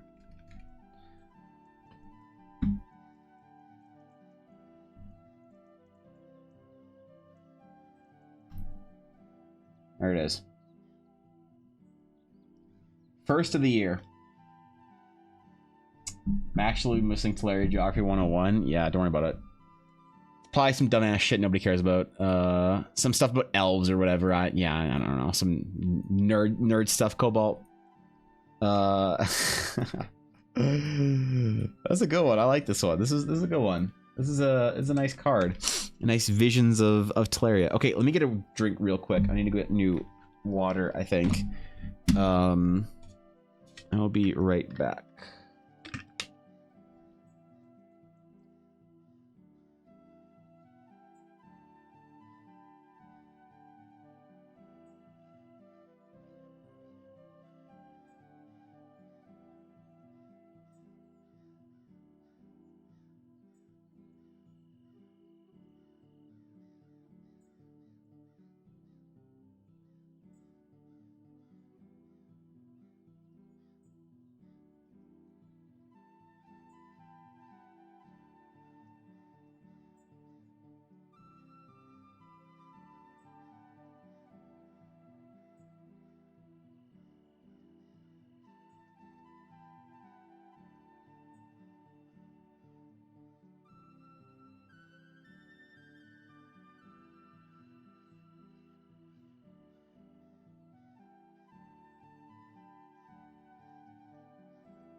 All right, we're back.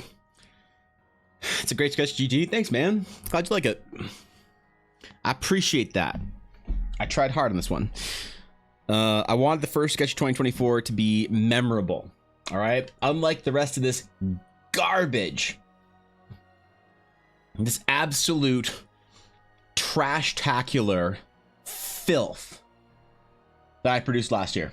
All these 2023 sketches, anything with a 23 after my signature, is a garbage trash sketch that deserves nothing but be thrown away.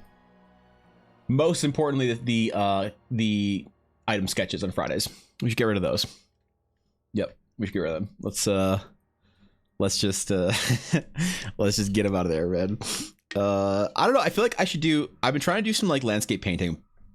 I feel like I kind of want to do a landscape sketch painting like this, but like a bigger version of it, you know.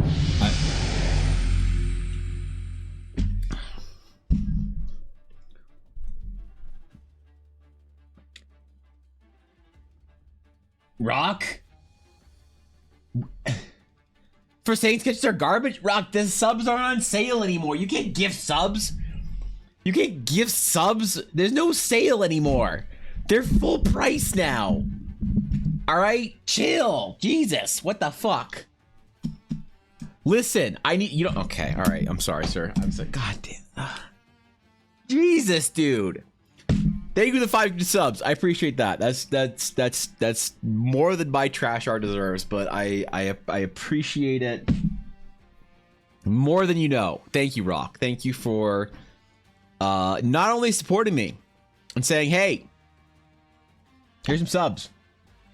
Your sub count's embarrassingly low, Evan. You're not a real streamer anymore. Okay, thank you for that. But also, thank you for bringing 5 people to the guild and saying, hey, Elle, if I wanted your opinion, I'd ask the trash can. Thank you for bringing 5 people into the guild and saying, hey, here's your ad-free viewing experience. Because Twitch ads are rough. Clock, congratulations on your sub. Welcome. Who got subs, man? Some people got subs. Croc got a sub, Clock got a sub, Alana got a sub, and Rag got subs, man. Damn. What's Rag gonna complain about on Fridays now? Shit. Damn, bro. What's your sub count out? Can we see that? I don't have my sub count anywhere. Even I don't know what my sub count is at, Steve, because the problem is, like, some months you're at like a lot of subs and other months you're not at a lot of subs, and it's like it stresses me out, so I don't actually like to know the number. The most amount of subs I've ever had was 1,100. The most amount of subs I ever had was 1 month. A few individuals thought it'd be hilarious to gift me hundreds of subs each, and I was at 1,100 subs, and I had to deify Ella's character for it. But I mean, most small streamers maintain, like, big streamers maintain sub counts around what their current their CCV is. My sub count's always been higher than it should be. I don't know why. I'm very blessed and thankful to have like people that can't necessarily watch my stream but want to support it, and so they sub, right? And then I have a higher sub count than I necessarily should. So it's probably somewhere in the like 1 to 300 range, and I don't actually know, and I don't want to check either, because if it's like really high, then you're like, oh my god, this is crazy high. Oh, what if it goes down? And then you're stressed out. If it's really low, you're like, oh my god, people unsubbed. It's like view count. I don't know. I don't want to know what my monthly subs are. I don't want to know what my daily view count is. It's like I would get, and a lot of people do get lost in the numbers. So bigger streamers have public sub counts, but the problem is it's like you get people, because I used to have like I used to go check when people asked what my sub count was at, but then people are like, oh, you were at like 400 subs like this month, and now you're only like 320. So I guess like 80 people decided that you weren't worth subbing to anymore. That's kind of shitty. But it's not that. It's just like a bunch of gifted subs ran out, and it's like, so I don't know. It's just it was weird, unnecessary stress from people that I didn't really want to be stressed out by. So I stopped checking. It's probably somewhere in that range. It's like I would be very, very surprised, shocked if it was less than 100, and I would be absolutely shocked if it was more than like 300. So that's I know it's a big range, but subs bounce around a lot. Maybe I should. Maybe I should make this like a larger piece or whatever. I wonder if this would blow up well. Actually, hold on. We're gonna try something real quick. We're gonna try some shit. We're gonna flatten image. Oh right. No, we're gonna make a new. We're not gonna mess with anything here. Okay, merge group. Okay, we're gonna try something here. Okay. How large does this scale up for?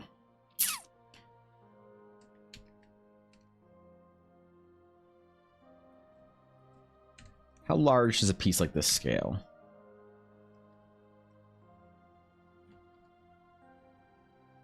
Pretty big, actually.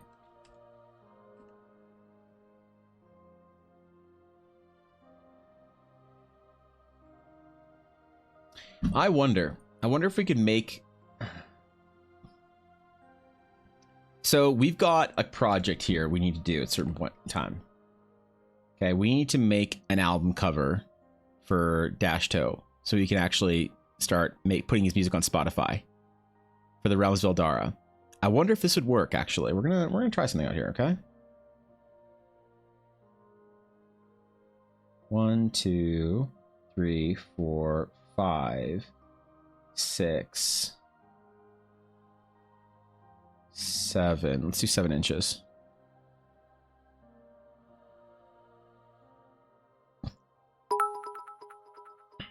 By Baluchistan Pygmy Jaboa.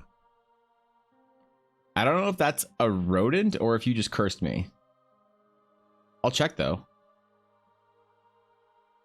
Hold up. Give me a second. 1, 2, 3, 4, 5, 6, 7.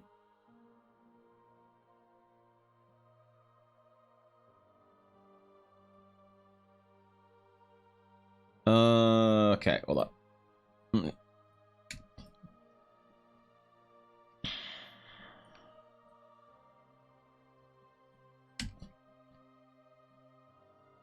We have a frame here.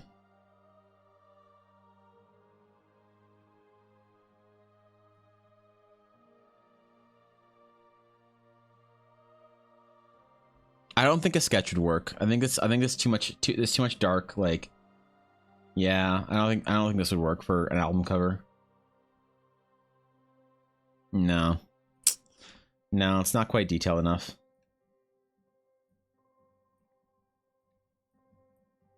Because you would do like what? Let's try it. Let's try it. The music of Eldara.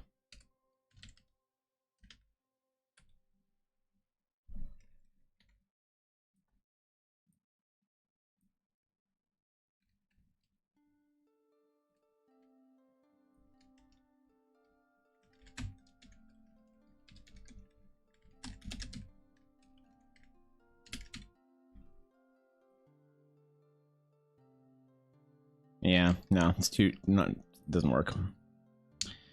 Doesn't work. Get out of here.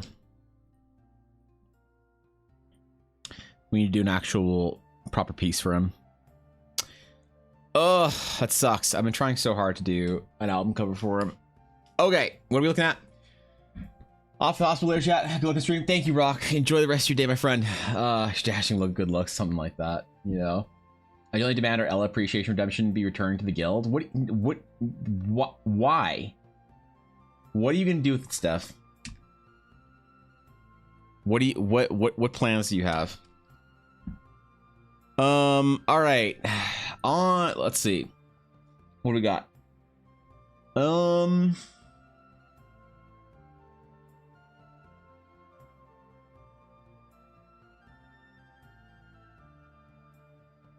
The Pygmy Jerboa. I'm gonna give it automatically. I'm gonna have to like strike some points here because there's a link to DeviantArt on this right here. I don't like that.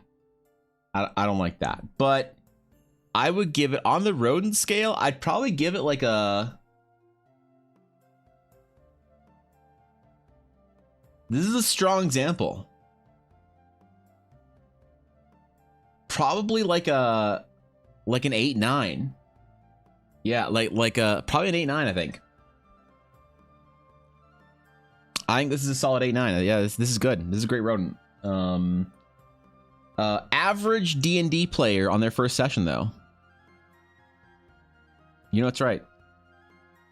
All backstory, no substance. No, okay, that's all right. I'm not gonna be mean. I'm not gonna. Come on. Bad Evan. Not today, Evan. Looks like a desert mouse from Dune. It actually kind of does. You're right about that.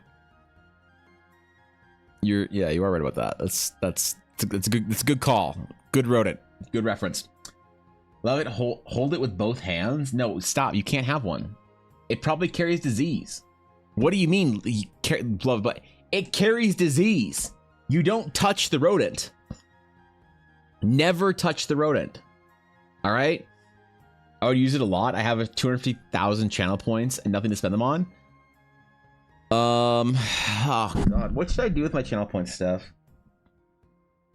Because like I'm not a VTuber, so I can't have dumb VTuber redemptions. Like, if you go to like, I don't know.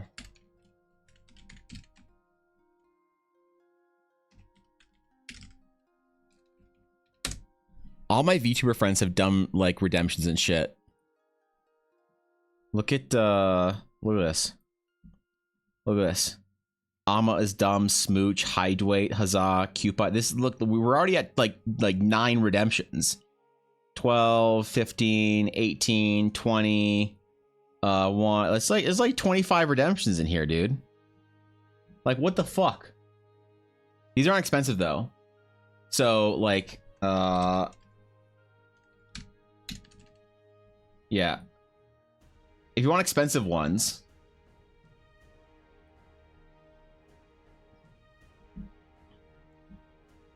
you got like bonks.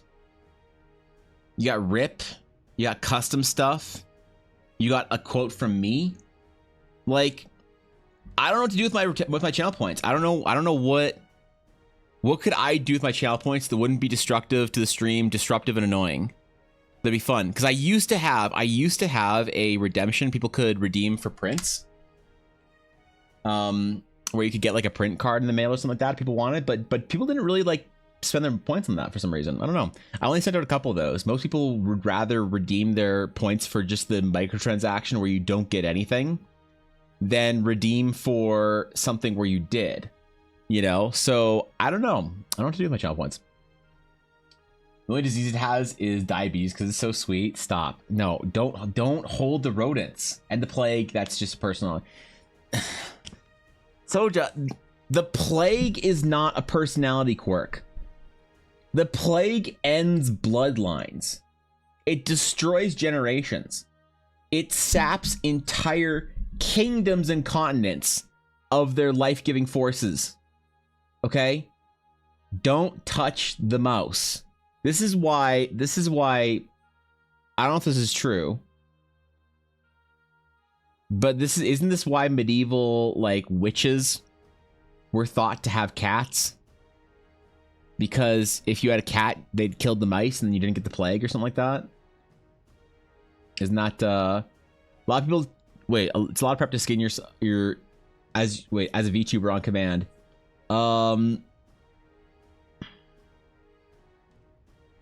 Yes. I would literally need a second camera. I'm pretty sure. Because when my camera is in use by one program, it's blocked from being used from other ones.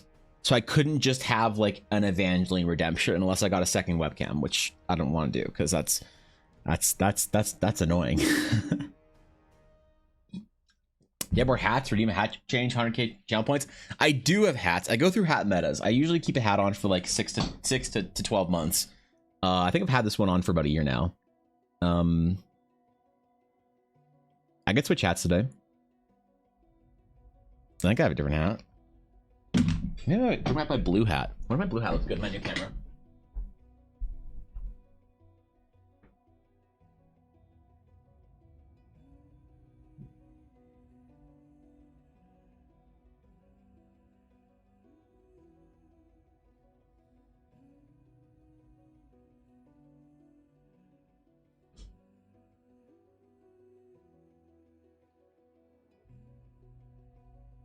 All right, let's see if the blue hat looks good.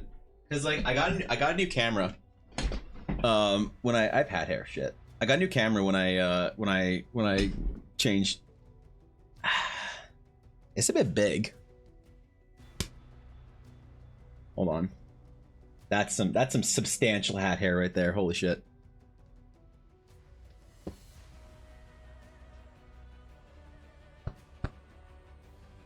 There we go. There we go. How's the blue one? I think it's too big. It's too big. I don't like it. It like sticks out too much. It makes me look like a 15-year-old or some shit. You know? Yeah, it doesn't work. I wear it backwards, but yeah.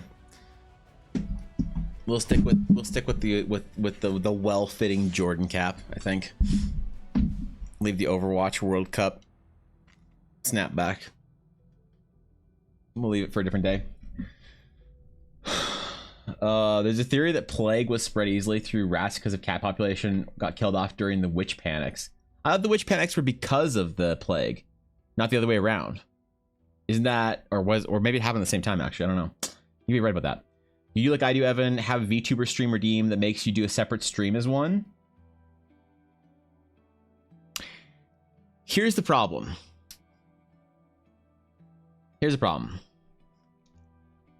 I lose followers when I get my VTuber up.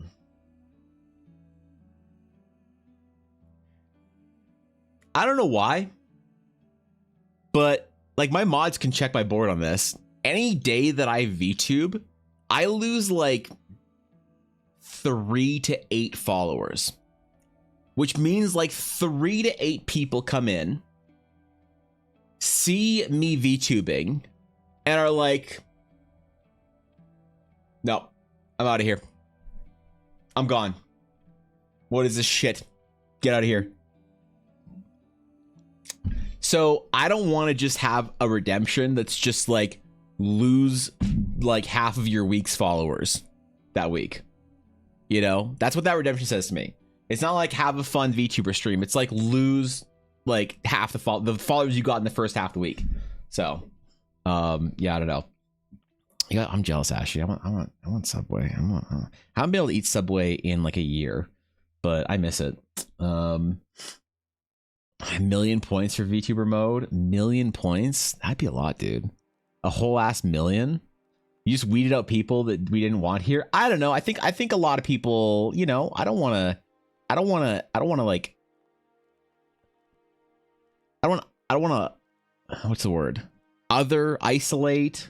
I don't want to make anyone feel uncomfortable if they don't like VTubers. And like, I come here to see a grown man talk about Imagination Dragon game. Not an anime cat girl. You know, maybe they just like, it's too early. They haven't developed the sense of humor required to be here yet. And I don't want them to leave before they get a chance to. Right? That doesn't seem good to me. So, I don't know. I don't just see it as culling the week.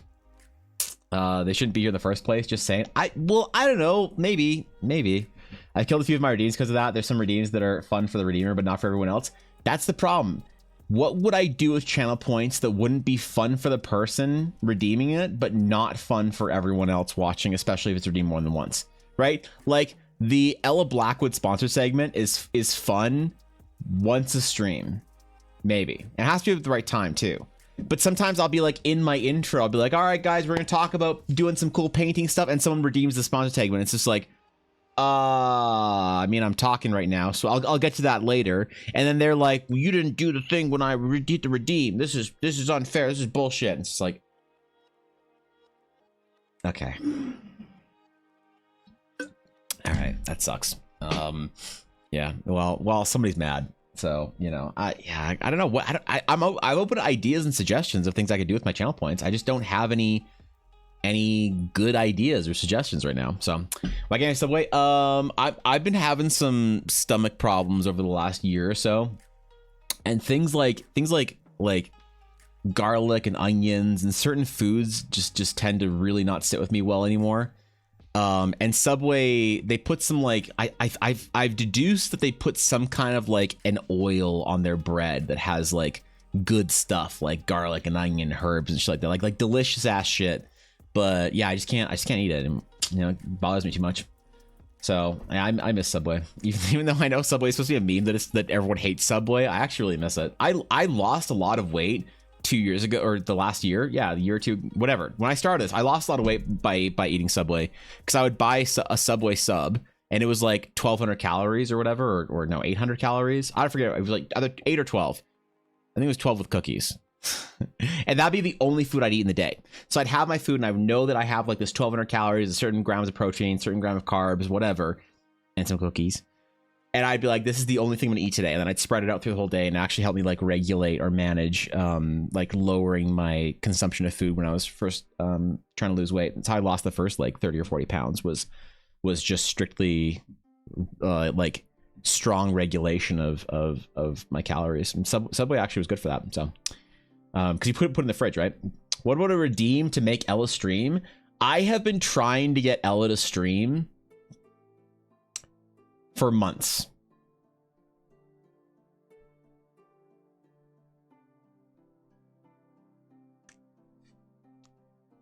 Talk to her, man. I fucking talk to her, all right? See what she wants to do. Some of it is expectations. If I turn on CSI and it was a cartoon, or if I turn on a Cartoon Network and it was cringy IRL drama, like, I don't want that ever. Dislike the show. Just want to watch thing right now, and they feel baited. Yeah, I get that. But to an extent, sure, they need to be mature. The streamer is three-dimensional, not one, and being mad. Their one note is silly, but more non-partner streams are hyper niche audiences. Yeah, that's super complicated, I think, to navigate, right? The Ella redeem, where'd the Ella redeem go? Like I said, the Ella redeem, the Blackwood Dice redeem, or the sponsored segment redeem, just got like a little bit annoying, because it was funny here and there, but people would redeem it. Like I just said, people would redeem it at like times when I don't want to interrupt what I'm doing right then and there. And then they get mad if I didn't immediately do it. So I just stopped doing it, you know? So I just removed the redeem altogether. It was just easier like that for me. A few waves of panic over the years, but Pope Gregory the Ninth issued an edict that said cats were Satan, which started cat killings. Was he wrong? During the plague, witches with cats tended to survive, which strengthened the idea they were evil. So it's kind of at the same time. That's interesting. That's I didn't realize that was all kind of happening at the same time. That's terrifying, though. Yeah, science. Great Redeem, we get to pick an arts of yours, and you tell us what only dope things about it. I'm not gonna say nice things about my art. I can't. What am I supposed to say that's nice about my art? What have I ever done in art wise that's good, you know, besides commissions that people like, in which case I have to say it's good because people paid for it. But if it's my own personal art, I can say it's trash, right? It is Wednesday. I'm gonna commit to streaming on at least Wednesday, which means I'll be live tonight. Aren't you going out tonight, Ella? Aren't you going to be doing something? You're not? Did it get canceled, or did it get moved to tomorrow, Ella? Tomorrow instead. Okay. All right. Got it. Gotcha. Okay. Well, I was going to make plans to hang out with someone that wanted to hang out for a while. It's been badgering me for it tonight. So I'm glad you told me that, so I didn't go and say, hey, I'm free tonight. Like if I kicked out everyone who doesn't like 100% of my content and only likes me for X, I wouldn't have any viewers. Yes. Yeah. Yeah, it's really hard. Especially, I don't know. Yeah. I don't know what else I should do. I don't know what else I should like. What else I could do for channel point redeems? So I've had like, look, all right. We'll go into the channel point. We'll see what previous ones I've had here real quick.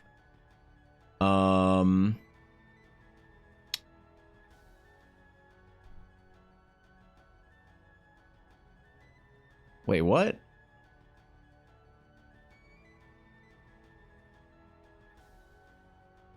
Interesting. Okay, sorry. I got distracted by analytics. All right, where's the content? No rewards, viewer rewards, channel points. Channel point, challenges and redemptions. Okay, so check it out. So I have the stretch check. Stretch check is good. I need to remember to stretch once in a while. I don't mind when people redeem that. It's fine. No one spams it. It's okay. Green dragon check is probably going to stay forever. I like the idea of somebody wasting 5,000 channel points on a 1% chance that I will draw a green dragon for them. I like it. Yeah. Yeah, this one's good to me. This was good to me. The green dragon check is it's my favorite. It's my favorite redemption. The art feedback is good because art feedback had to be redemption because it got a little like I like being able to be like there for feedback for people, but the problem is it gets a little distracting when like 6 people would come into stream during a day and individually ask me to look at something they've done and give them meaningful feedback in Discord. It got a little bit like people would kind of get bored of watching that. And like the most important thing when I'm live is not an individual viewer's experience, it's the viewership experience. And once in a while going to Discord and looking at something to give feedback for is great. It's fun. It's fine. People like watching it. What happens too often, people generally don't like it. So this one actually has a cooldown on it, which prevents that. Also, the channel points are like, I don't know, a little bit of watch time. Make a thing that forces you to draw a random thing, spin a wheel and pick an animal, mood, a color, and have to make 3 to 5 minute sketch with a timer based on the randomly selected thing. Insane amount of points to redeem. That sounds like a lot of fun. The problem is I'm not very good at drawing things quickly. You know, that's the issue. Because like a lot of artists have something like that, which I think is a lot of fun. The problem with me is I'm very slow sketch in general when I'm working. So it takes me a while to like actually do even small warm-up sketches and you know, it didn't work because I tried something like that before and it just didn't really work. Yeah, I don't know. I'd like to try something like that again, but I'd have to get better and faster. That's so why I only do 1 animal a day, unless it's the very end of stream. Damn, you thought this shit out, Aduria. You're content genius. Thank you 100 bits, bro. I appreciate it. The thick crumb for 10 million channel points is a drawing. Yeah, you get a thick crumb. Ella Blackwood sponsored segment. Yep, we have the force me to advertise for Patreon. The signed item card mailed to you for 100k channel points. I turned that off because nobody was redeeming it. People redeem the big microtransaction and not redeem the signed item card. So people were there for the meme that gets you nothing and not there for the item card that actually gets you something. So I don't know. And then a print was same thing. Only like 2 or 3 people redeemed this. I get it was a lot of channel points, but people have a lot of channel points in my stream. And the Monka is there. So I don't know. I don't know what else. I don't know what else I could do. I don't know other things I could add here for. Because like it needs to be, here's the inherent problem. It needs to be non-disruptive to the stream, but I want people to have their channel points be valued, right? And it's like, how do you do that? You know, how do you do something meaningful that's not like too much time during the stream or too much whatever that doesn't change the stream too much? And I don't really know, so that's why I kind of just like disabled it. I'll probably like I'm okay with the idea as well of doing like a once a stream, because you can limit, you know, like if I go to Blackwood sponsored segment, it's limited to 1 per hour, and or sorry, limited to 1 redemption per stream, right? So there's not like you can't like you can't spam it. So can you turn on the signed item card thing for a moment? I'm not, no. I don't have a monthly. I paused my Patreon for the last 2 months or last couple months, and this month as well. So I don't actually have an item card for the month to send out. I could turn back on the signed item card because the signed item card was fun. I actually really liked it. The signed item card. The problem is, yeah, I mean, yeah, I would have to be doing it every single month, which I'm not right now.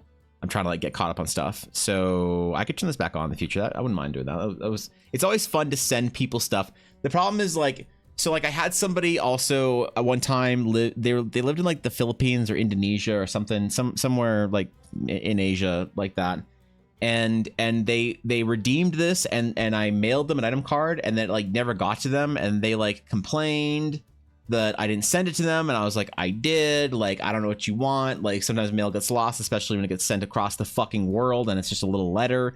Like, I don't know what to tell you, bro. And they're like, oh, well, did you send it tracked? And I'm like, I'm not sending a letter tracked. I'm putting like $1.50 worth of stamps on it and then putting it in the mailbox and forgetting about it forever. That's what I'll do.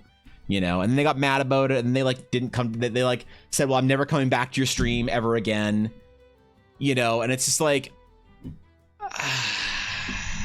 it's like, this wasn't worth losing a person in the community forever because they're mad at me because I didn't send them a thing. So like, I kind of want to get away from, if I can, sending things in the mail to people, which I always think is fun and people like seem to like, but occasionally it just goes really wrong and someone gets really butthurt, and it's like, is this worth the stress to me, you know, to do this? So yeah, I don't know, man. Oh, channel point that automatically makes Crumb appear on the screen for 5 minutes won't stop what you're doing. It will add interactivity probably on timer as well. That's a good idea, actually. Just like it'd be funny if there was like a Crumb activate or deactivate switch. That's actually a really good idea, Garth, and I'll remember that, because that's a good one. See, but Willy version of Mickey Mouse is the public domain now. It is, yeah. I've been seeing memes about it everywhere. Big community doodle art canvas redeemer suggests a doodle that you add to the canvas and you have a link for everyone to be able to view the piece. That's a cool idea. Like, I could do that, Mudamus, have like a decide the morning sketch or decide the warm-up sketch of the day. That could be kind of fun. That's another good idea. I'll put that in. How many gift subs do I need for you to find that drawing of last year's Super Bowl and mail it to me, or bits, or whichever you prefer? Oh, you don't need to do that, Steve. I said I would when I found it. Let me write a note for myself to actually go dig for it. Where's my pen? Where's my fucking pen? Hold on.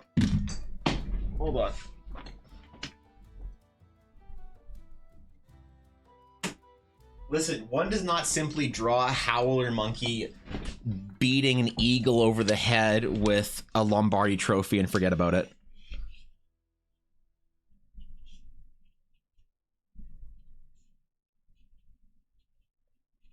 I'm gonna add that to my list of things to do in my 2-week break from streaming, so I won't forget.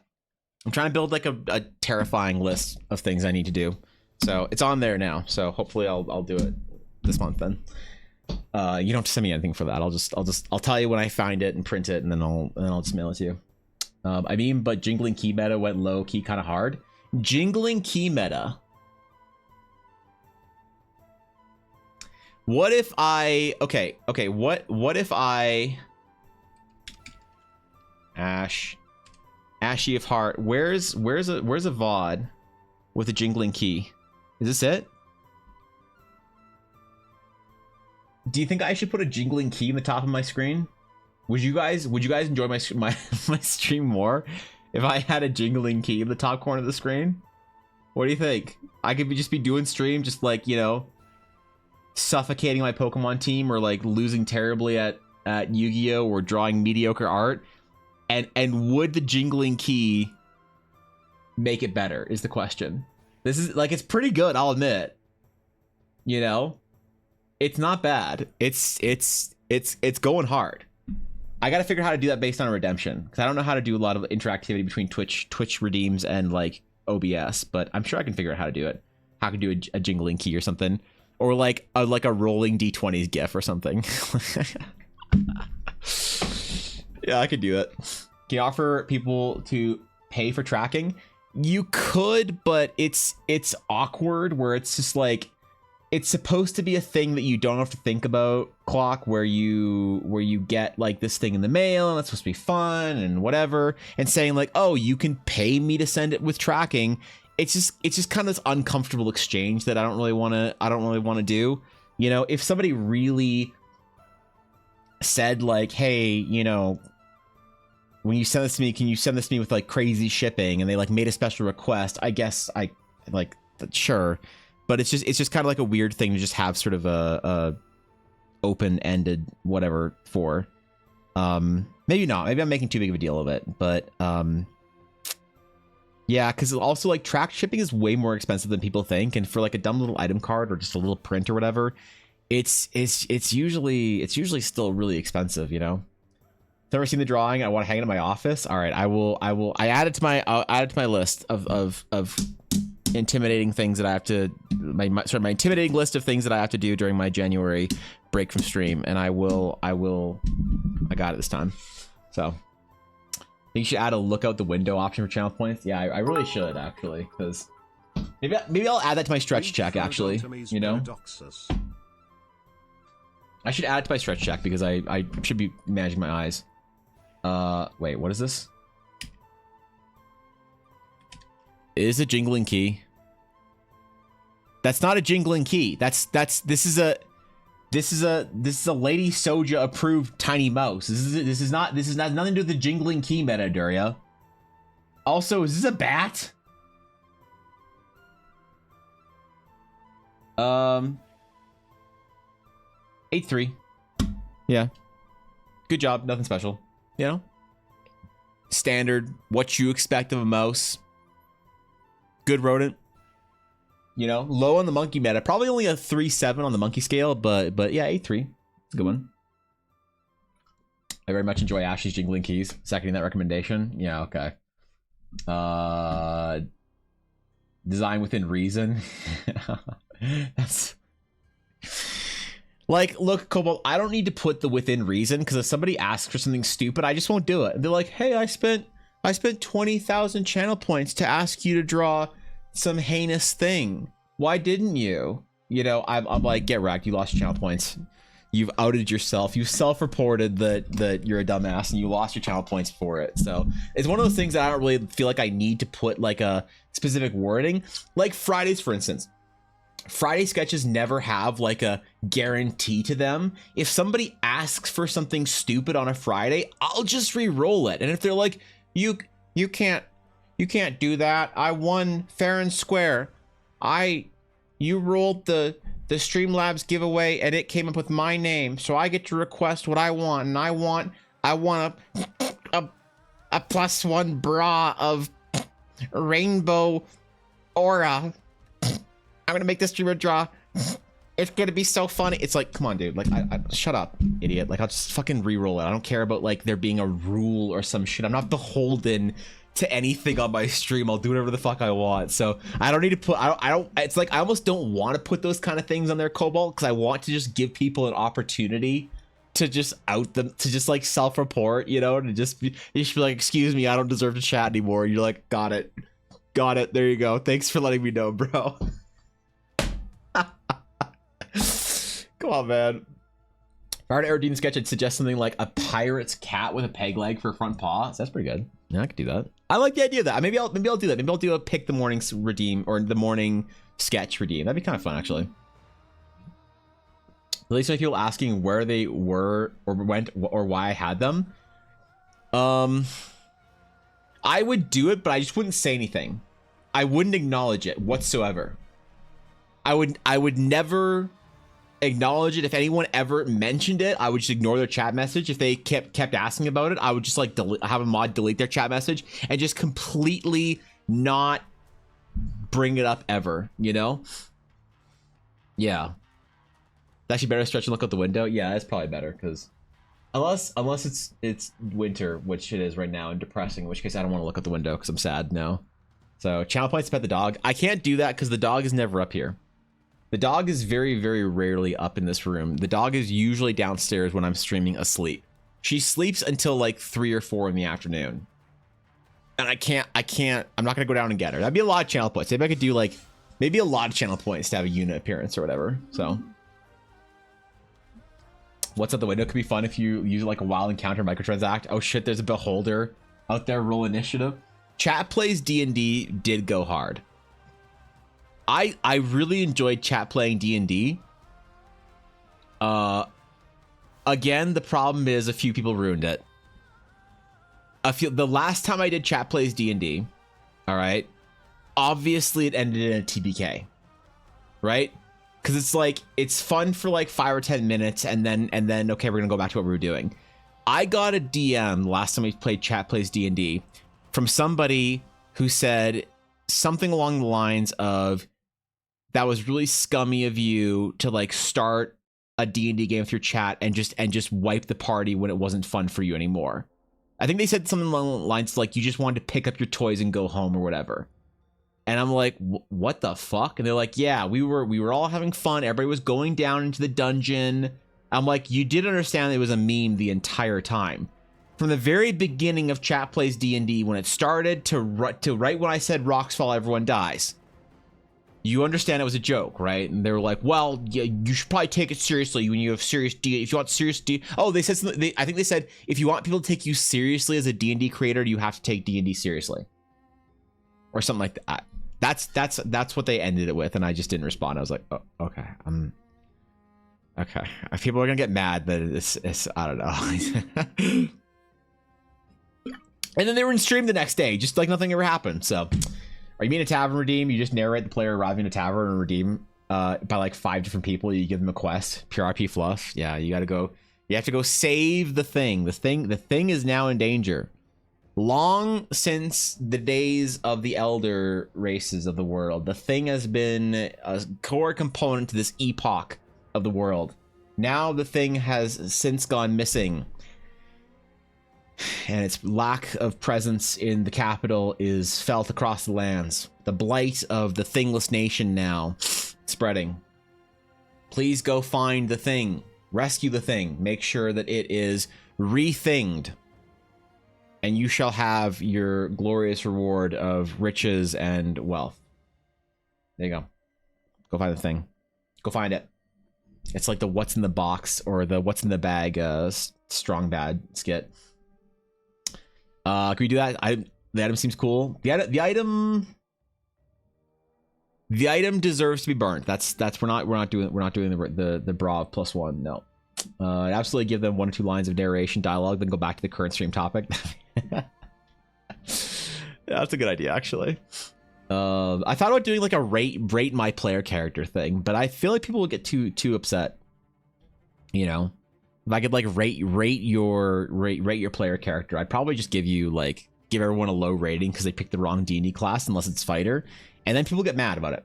Because like people do get mad. What I'm memeing about like people don't. There are some people who don't understand the joke about clerics, and don't get it. And when they hear me shit talk clerics, they're like, I play a cleric. What do you mean? I have friends. What? I don't get it. Why are you being so mean? You're like, okay, just chill. It's okay. It's okay. I'm sorry. You know. Never had a character die, so I welcome this indelible TPK. The rocks search for you. They yearn for your character. What does people take? We take seriously D&D creator, even though you meme and are annoyed by Yuna. I mean, I try to meme. You know, I try. Probably the tail end of the stream. Ed, you are, but it's good to have you, man. How you doing, bro? How was work today? Instead of Ray, just tell me about your D&D character for like 2k channel points. You read it and just say sounds cool. Hope they don't get TPK'd. So I was going to do something along those lines, Ashy, where it's like I will listen to you the redeem would be something along the lines of like I will listen to you tell me about your player character. You get 1 chat message, 1 paragraph, and I'll read it, and I won't be mean when you tell me about what your player character is. You know that. All right, roll away, Ed.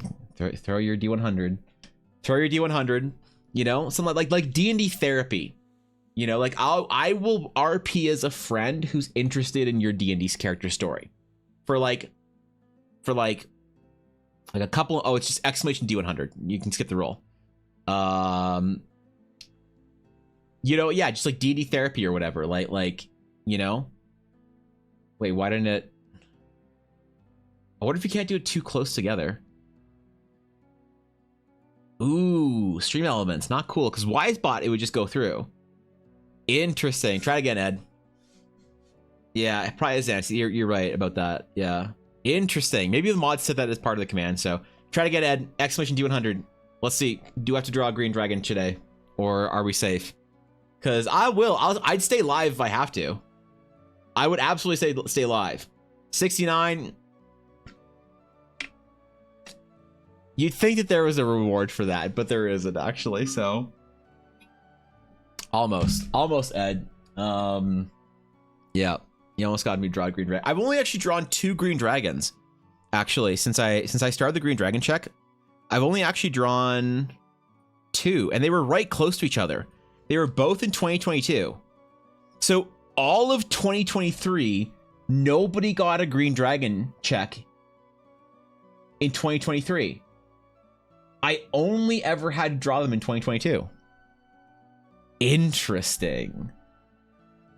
Not a single person got it in 2023. Wow. I didn't think about that actually.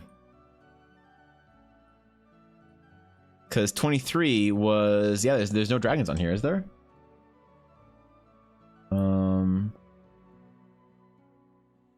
Nope, no dragons, bro. Y'all messed up. Nobody got a green dragon. Fuck. Who would have thought, man? Never seen it before? Yeah, I guess. Yeah, you're right, Viddy. It's been that rare. You know, look, we're due. More than 100 green dragon checks have been redeemed without a successful one. So yeah, that's crazy. Repeating the idea from earlier, what about D&D? Rate my D&D character, call it meme about my D&D character. You roast my D&D character, I could do that. Yeah. So 2024 resolutions make you draw a green dragon. Hey, spend those channel points then. How to make good redeems. Remember that half your chat has the main character syndrome. The number of redeems I have are that's nice or entirely ignorable. That's a good idea, actually. Might make it a 5% chance rather than 1%. So the green dragon check has to be 1% chance. The green dragon check is not actually a stream thing. It's a thing from my D&D games, right? Back in the day when I was a young buck and we were in high school, I had this thing, an encounter list, right, that I had built. And it was a D100 counter list for a forest. And, you know, it's like 1 to 5 is like pack of wolves. 5 or like 6 to 10 was like a bear.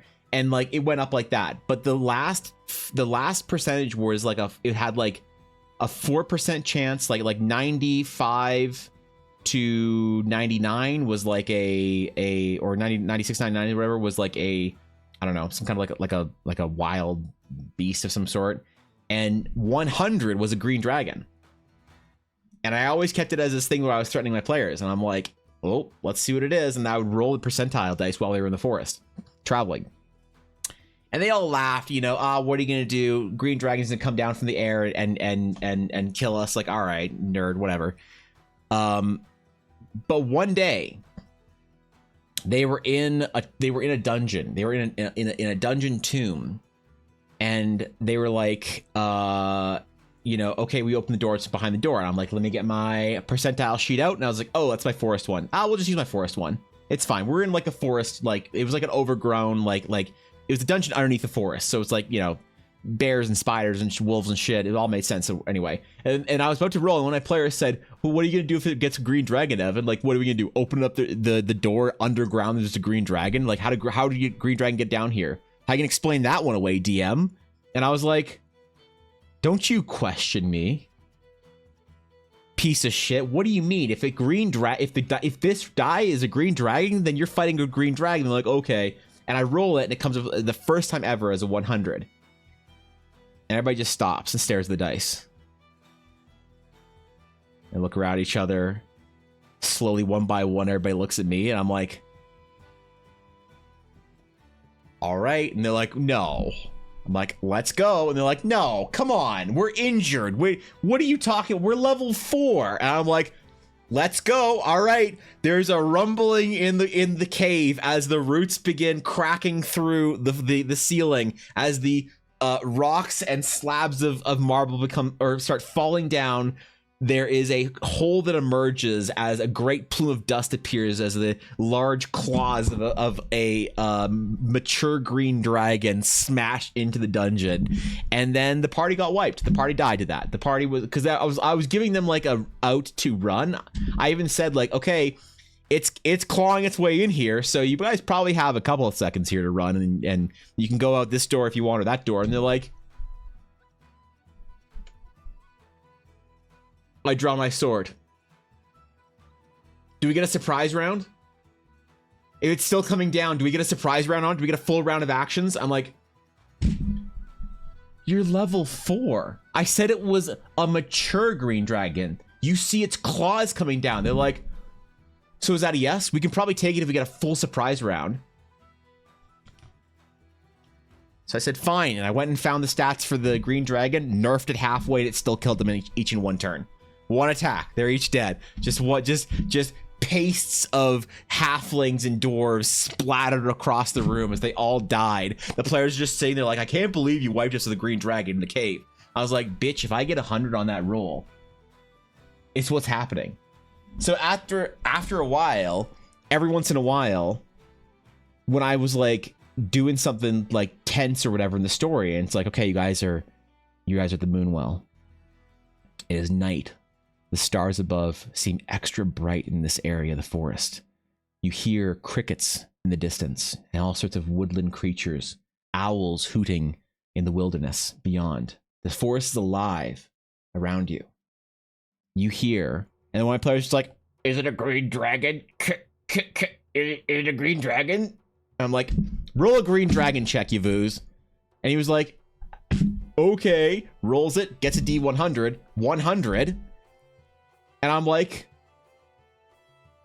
you hear the beating of large wings in the distance. He's like, come on. And I fought and I killed them again. Different game, same green dragon. They died again. So now every once in a while, when there's something mysterious in the wilderness or whatever, I'm like, roll a green dragon check. Just make sure. And I am completely serious. If somebody gets a 100, I will 100% summon a green dragon. I will summon a green dragon. It's going to be an adult, mature green dragon, and I will fight you with it. I'll give you a chance to run away. I'm not going to TPK the party. It's not like a D100, you die. But if you choose to fight it, I'll fight you with the green dragon, all right? So, on stream, I have to draw it. That's the origin of it, so... bring me like a counter table with a green dragon. You're beset by 3 bears. Good luck. That's actually a good idea. I like that.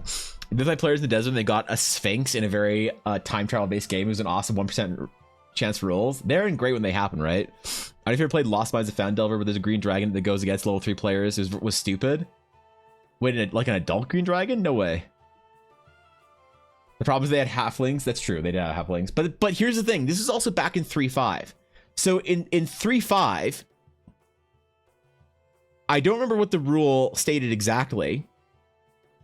Let me look this up, actually.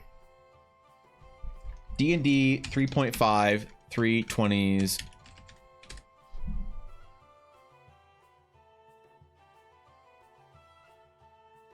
Was this an actual rule? Okay, yeah. So this was a widely accepted homebrew rule, but not an actual rule. But basically, in D&D 3.5, you had to roll a 20, a 19 or 20 depending on the weapon, or 18 or 20 depending on the weapon. But basically, you had to roll a 20 to get a critical strike, just like D&D now. Back in 3.5, you had to, and I think 4th Ed as well. I'm not sure. You had to confirm your critical strike, where if you got a 20. You had to then roll another attack roll that had to hit for it to be a crit, right? If it didn't hit, then it was just an automatic hit and you just did regular damage, right? But so you roll a d20 and the DM would say, confirm the crit. And then you'd roll another d20 or you'd roll the same die again and you get like a 17 to attack. And if it was above the AC, then you got your critical strike. But most groups that I knew, and it seems like not a printed rule, but a widely accepted home rule most people played with, that 3 20s in a row was a one-hit kill.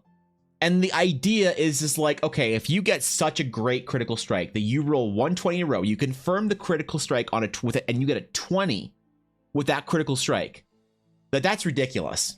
So you know what? Give them a chance to roll a third 20 right then and there. If they hit it, they execute the target. It's crazy. Whatever happens, they get that crazy backstab where that fireball launches right down their throat and explodes, or whatever happens that is the crazy one-off thing that can happen.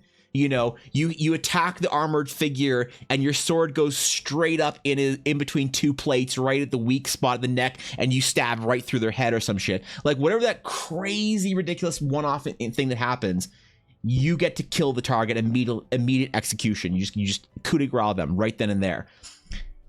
And so this happened with a halfling once, fighting an adult red dragon. And I wasn't DMing, but my friend, this was my friend Yavuz. I can bring up my friend Yavuz a lot when I'm talking with you. My friend Yavuz and my friend Ryan was DMing. And my friend Yavuz was a halfling rogue, and he gets the attack. He's like, I'm gonna go try and attack his paw. And we're like, okay, roll attack damage, Yavuz. You're a fucking halfling rogue. What are you gonna do? You guys should be running. We were supposed to be running. We were not leveled up to fight this dragon. I think this was like the dragon was like trying to intimidate us from like into like leaving or whatever. You know, he's like, leave here or I'm gonna incinerate you. And he was like, bitch, I'm gonna cut you. And I think we wanted to get like a scale, like stab off a scale or whatever, and then like yoink it and then run and like vanish and hide or whatever. I think that's what his plan was. So he goes and he runs and he stabs the dragon, sneak attack. Gets a stealth check, so he gets up to it, stabs his paw, and then but he rolls and he's like, oh, it's a crit. And then the DM was like, confirm the crit, and he's like, it's a 20. I critically confirm, and everybody knows, and we all just kind of looked around each other. We were like, no. And the DM was like, roll for coup de grace. And he rolls and he gets a 20. And the DM was just like, oh, Jesus Christ. I'm not letting you one-shot a dragon. And we were all like, come on, man. You can't take away this from us. If we get 320s, we kill the target. He's like, all right, fine. And he like made up the story about how he like runs up, you know, climbs up his scales, like puts the dagger straight in between two scales and like smashes it in, and then like flips up and there's like falls down and cleaves the dragon's neck in half or whatever, exposing all of its like, you know, throat innards, wraps around his like, you know, trachea or whatever, esophagus, and then cuts his, you know, like slices his spinal cord or some shit. And we're just like, all right, well, you just killed the dragon because you rolled 320s. So it can happen. Don't think it can't happen, man. But it was good shit. I think because 3.5 and friends had such an experienced crit range, I knew someone who was up at like 11 plus as a crit, and 40 was a nat 20 always hits. And as a crit, if you have expanded crit range and you're crit on 19, it's still a crit if you hit a 19. But right, if it's a miss, if you would miss and it still misses. Yeah, the crit rules were ridiculous back then. So I don't know. 5e, I like the elegance of 5e critical strikes. It's nice. It's like, it's easy, but I do kind of miss, I think I'm gonna, no, because you can't bring in like a confirm crit thing. No, that doesn't work. You can't like confirm a critical strike in 5e, so there's no way to do like a one shot or whatever. But critical cards in 5e, only one roll to crit, and my players got on that set essentially deal double damage and the creature bleeds up 20% of total HP. That's ridiculous. That's ridiculous. That's crazy, actually. My 8th strength princess crit dragon with a Vorpal sword. She was the lady of lacking, looking for something worthy to wield it. We're not gonna talk about Vorpal blades, all right? We're not gonna worry about Vorpal blades. Vorpal blades ruined my D&D game one time, but that's a story for another day. Anyway, I think that's about it for today. I think I got some stuff to do. Apparently, Ella's not leaving today, so Ella might stream tonight. Who knows? If Ella said she was streaming tonight, if she doesn't, I guess yell at her. I'll probably be streaming with her because she demands it of me usually. So I don't know if we're gonna play games or do what. But apparently Ella's streaming tonight. Maybe I am too then with her. So. Thank you guys for hanging out. Hope you enjoyed your stay. That was fun. We got our first sketch of the year, and hopefully it was a good one. I don't know. Either way, good luck everybody, whatever you're doing this week. I will see you later. I'll see you tomorrow. We'll have a great day. It'll be fun. I don't think I have any announcements. I think I'm good. yeah, I always have something to say at the end of my stream, but I don't think I have any announcements today. Either way, have fun. Appreciate you all. Thank you for the subs and bits and follows and everything today. Until next time, my friends. Farewell.